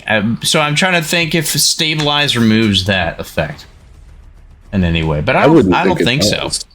I would say no because it doesn't list condition under. There's probably specific support abilities that remove stuff like that. But I don't think. Well, it's something for another time. Yeah. So anyway, I'm going to shoot. That's a really easy boss to control. I pick one character and I try to kill them, and I don't move. So let me take the heat.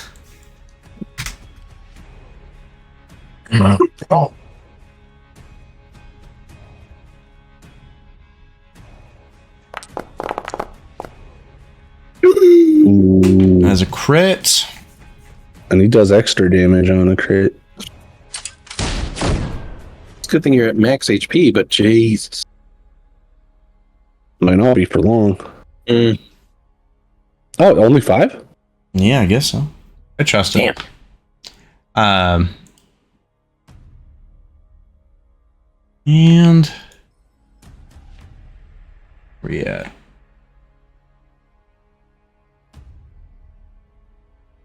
I will do a hole to try to break the grapple. Is this a contested check? Beat that. I might very well. I fucking hope so. Yeah. Okay. And it will also take another 2 heat with a free action, punch you in the face with it.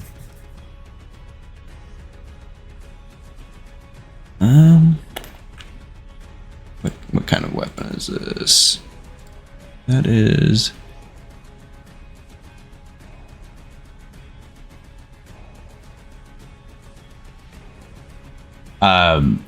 make a hull save. Aaron, do you want me to just cause you to automatically succeed this? I mean, I'm not opposed to that, but I'll leave it up to you. Yeah, I'll cause you to automatically succeed this.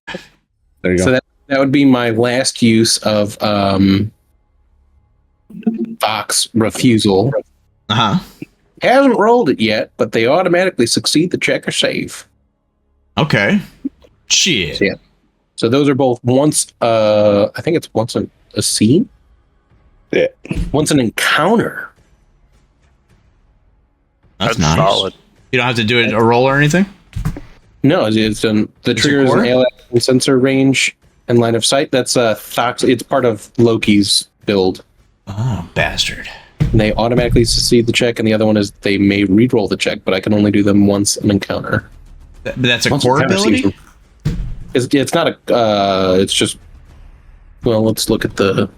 It just says it's part of my mech loadout. So my core ability is the +1 to flat checks. So this is part of like the mutable form. I can be size 1 or half. I can clear jam. Oh, these are conditions. traits. Traits. It doesn't say that, but yes.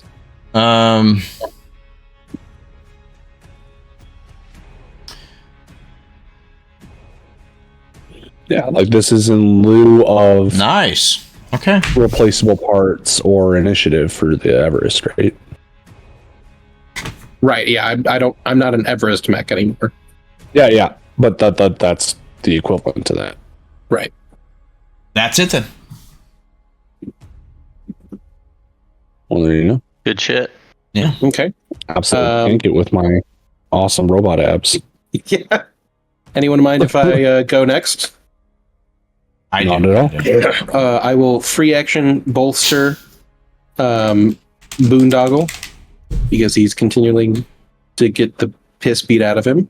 And then I will just full tech and do 2 invades on this guy. So the first attack.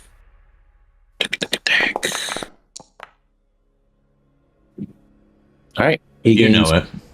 +2 heat, Stop. and he's impaired and slowed. Stop. I'll stop when you stop moving. The second one, it hits. And then, is there anything else I can do on invade?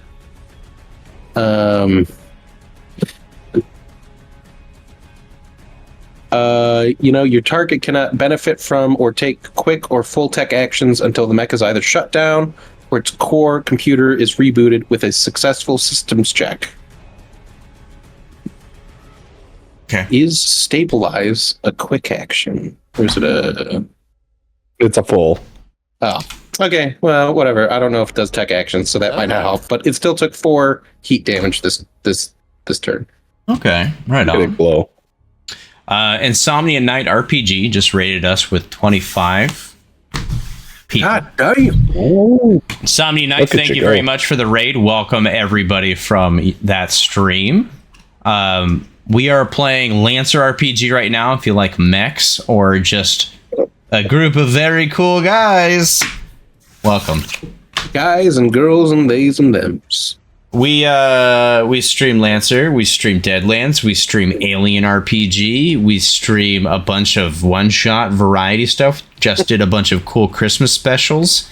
We just concluded Blades in the Dark, I think, but I think we're about to start Shadowrun? Heart. Heart's really cool. Shadowrun's really cool. Oh, yeah. But yeah. Blade Runner, the Blade Runner RPG. Pillow Farts, where the fuck you been, man? How you doing? But welcome everybody. Insomnia, what were you streaming tonight? Thank you. All right, you guys were kicking my ass, I think. You're picking on the one mech. It's only just 5-on-1. Real cool, guys. Let's not forget to mention that you classify it as an ultra that can fight hordes of mechs by itself. I says a baby ultra, okay? I will do the next overcharge, the 1d3 for heat, so I can scan it and see what it's currently at. For heat? Okay. Yeah. Is there a button I have to press for that, or do I just have to manually roll the 1d3? There's a dice tray. Yeah. Yeah, I don't think there's a heat button though. Okay. Easy. That's cool, dude. All right. Cool. What was that for? I'm sorry. Scan. Okay. It is in the process of overloading. Welcome. Yes. But I would like to know what its stats are at right now. Oh. Those stats I sent you earlier, but lower. Yeah, I kind of assumed. I wouldn't have spent a fucking quick action on that. Let me see here. How many more times You do we tell have them. to make this thing explode? That's the question I'm asking. Thank you, Aaron. I just really don't want to send it. I know, Let's it's see. okay. Cope and seethe. Full disclosure. Escalation. Full disclosure. T-Cat, thank you for the follow. Thank you, thank you. Hey. All right, here you go. You bully. That stress is about to go up, though. Okay. So does it count up or down? That counts up. Okay. Yeah, someone should shoot it in the face. Is that the end of your turn? Are you done? Yeah. That's the end of my turn. Yeah. Thank you. Okay, let me roll on the heat table. Thank you. Thank I you. like that. I like it when you do that. Let's just all thank each other. Thank you, Scaarr. Thank you, Tony. Thank you, Ryan. Thank you, Aaron. 5. Normally don't make those public, but now you know. 5 is an emergency shunt. Your mech's cooling systems manage to contain the increasing heat. However, your mech becomes impaired. That's great. Oh, you know, I should be counting down, I think. No idea. Well, let me check the first image. No, in the first image, it was lower than it currently is, so I don't know. No. I've been playing myself. I should have been counting down. So those exposed are freebies to you guys. You're welcome. That you've been getting. You're welcome. Anyway, it is gonna do something weird, as it's still stuck in Mortal Kombat with Boondoggle, and still in melee, I believe, as well. And grappled. Grappled is what I meant. Yes, thank you.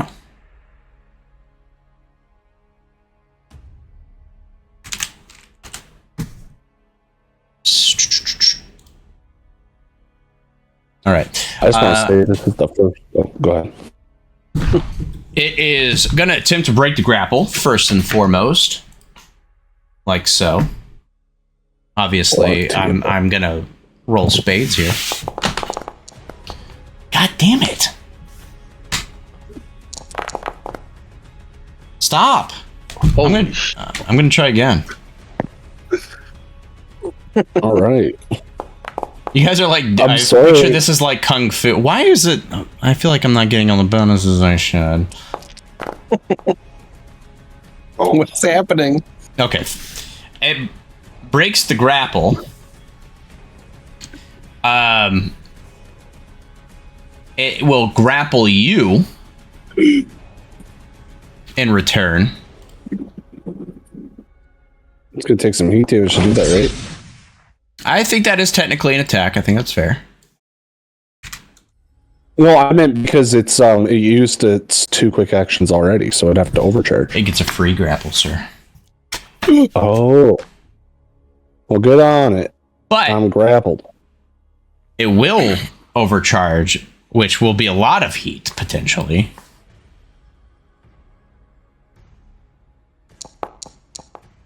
I get full heat! It grabs me and just starts shooting flames out its back. Which is okay, because I mean, that's probably a pretty cool image, right? It's grappling you. As it bear hugs you. All of you on your heads-up displays of your mechs get klaxons that start showing cautions and alerts. Meltdown detected. This thing starts venting plasma even harder than before. Everything is shooting flames out that it has, and it is getting red hot.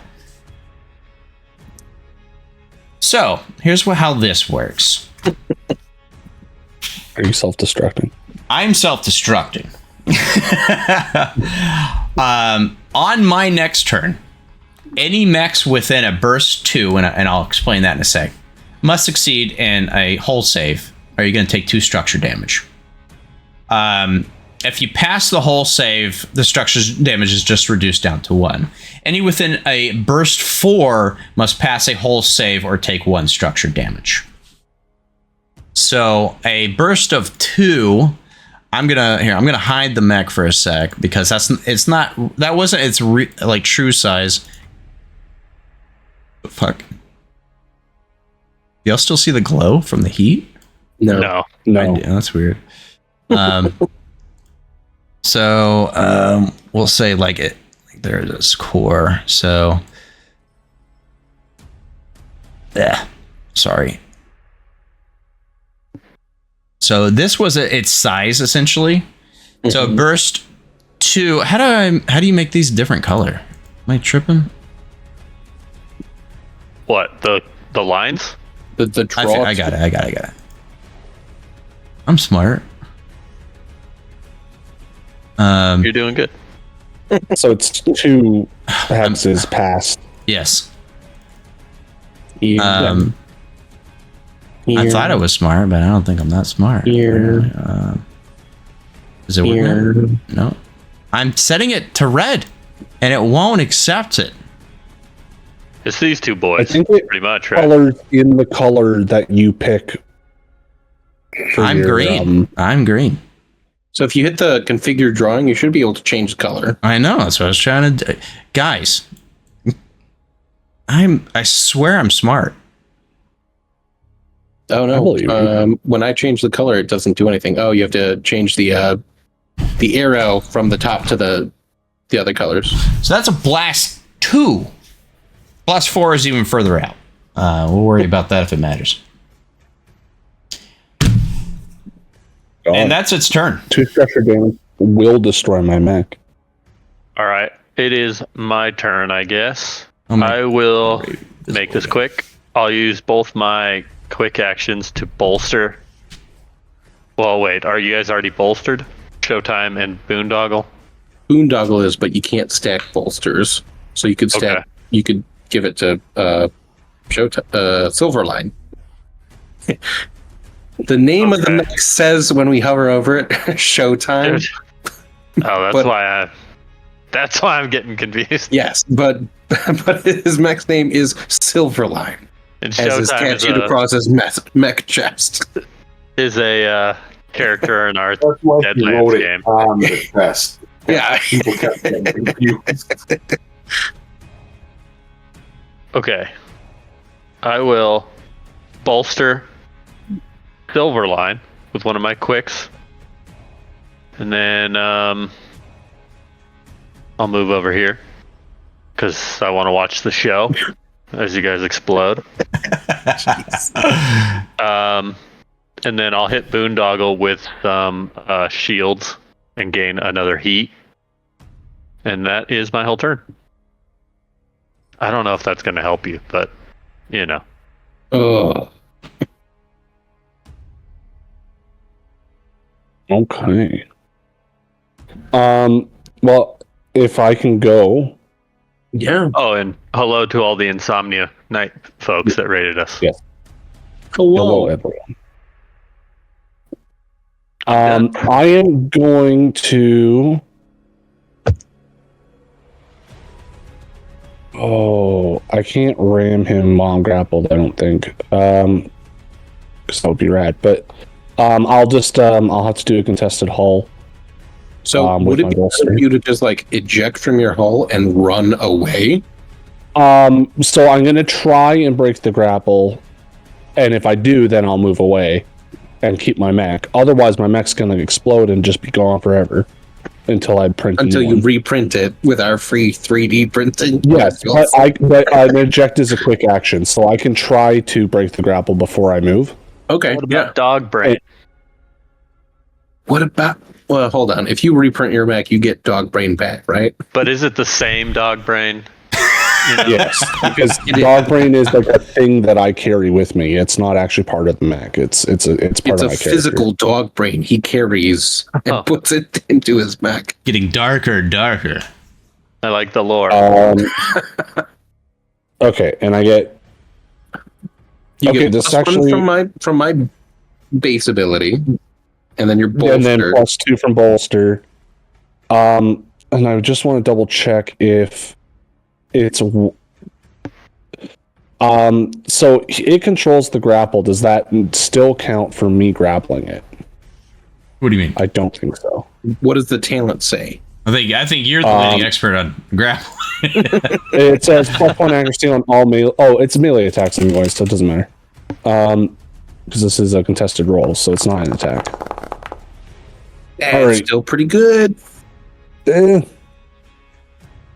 Let's see if he can beat it. Beat it. One sec. Apologies, this should have been removed. Oh man, the tension.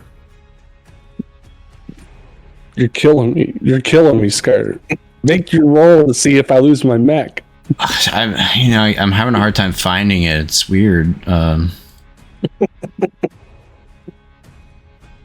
There we go.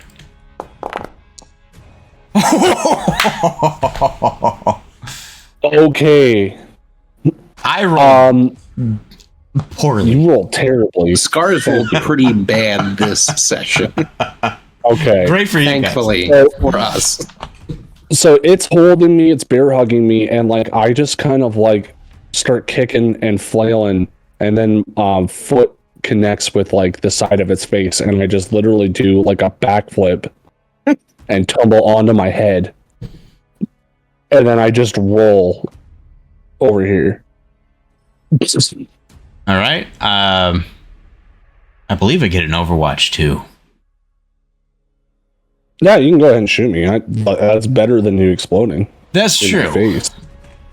Except I'm going to use these explosive rounds he's had this whole. No, just kidding. We were trying to bring it out.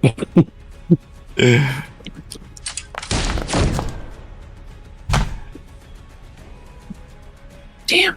Oh, but did you roll? Wait, before you do that, did you roll with the difficulty from the shield that Brady gave me? What would that would add two? Two difficulty. I'll have to just and re-roll that. Boo to do and then boo to do. I just rolled 2d6 and then. Oh, you lucky dog! 1 point off. These shields are so strong. Guess I'm a support sniper. Solid move. Yeah. It was not a graceful escape, but it was an escape all the same. Yeah. All right. Silverline, you want to move? No, just hang out, man. Everyone's leaving the party. It's not fun. You'll be fine. 3, 4. Aaron, you could yes, really still like overcharge and boost away, right? Because there's still some damage in, I think, the 4 area range. You said. Oh, is there? Oh yeah, absolutely. I think I can even move further than that. 1, 2. Yeah, it'll be a blast of 4. So you want to get all the way out. Oh, okay. Well, yeah. You I still can get to move make there. a whole save, I think, too, to get out of that. Yeah, But you don't want to risk it. yeah. All right, cool. Yeah, I'm way out of range now. All right, cool. Yeah. So, Silverline, I'm gonna punch you as you leave. Make a Kinda whole rude. save.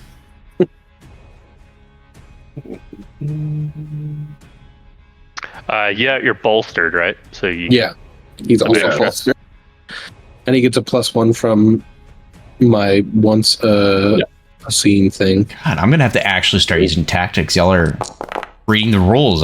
It's crazy. That's a God damn it. Really? Easy. It's making me want to play support. I kind of like it. Yeah, fucking super boosts are kind of baller. Y'all just left them all alone. That's not cool. But all right. On my turn, I'm going to start doing the running man. Hang in on. front of- Hang on. I still okay. have a turn. I can still move. You are exploding, sir. Yes, I Yeah, so you said you were going to explode at the start of your turn. Yeah. no, it's well. Did I say that? Let me He's like, double check. No, I don't want to. Let's see. Meltdown explodes on its next turn. This is your next turn. Okay. So Yeah. yeah, I'm doing Wow. the running man while you explode. Well. We want blood. Yeah. So it begins to like kind of act like it wants to give chase, like just to the bitter end at Boondoggle, and these beams of light start shooting out of it as it does that, and it wrenches to a stop. And they get brighter and brighter until there's literally like a mini nuke goes off in the small room. Parts fly everywhere. There's a big concussion blast on all of you, but your mech stays steady as this thing explodes into a fiery mess. It destroys the opening to the door, making a nice comfortable, breezy walk in for you all to advance. We're going to fast forward a little bit, but we can retcon next time. You guys enter in this room, and it shows a small opening to an elevator. As unfortunately would only fit people or maybe a mech at half size. Fuck. And there is a computer terminal here with a big holographic screen showing like the structural integrity and status of the Guardian. And you see the Guardian is actually obviously the Goliath mech. And you see in like this big like red button, it's even a circular button, like a toggle button, and it says the word self-destruct that you could have pressed. But easy. We didn't need to. So concludes this chapter. It looks like you'll have to advance out of your mech when we come back next time on Star Shard. Thank you all for playing tonight. Sorry, Raiders, you guys. It was kind of late. We normally end around 12:30. We went like way over tonight, actually. But I'm gonna pass y'all on to somebody real quick.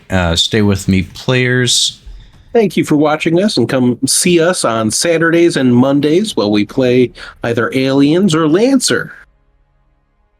Oh, somebody's playing an adult Pathfinder 2nd Edition. We have to raid them. Okay. Kind of worrying, but okay. Out of respect for Chris, his favorite game, Pathfinder. Oh, you need to find a D&D Strahd game.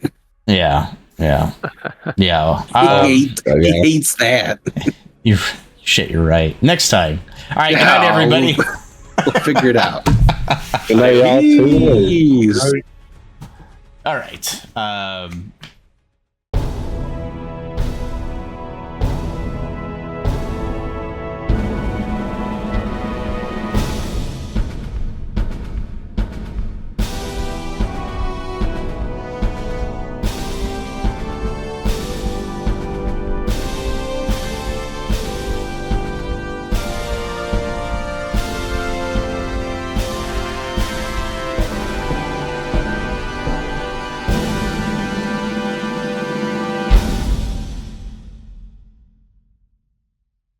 You should go and like a deep dive on the subject of your nipples, but that's just Can I get like the deep lore on your nipples?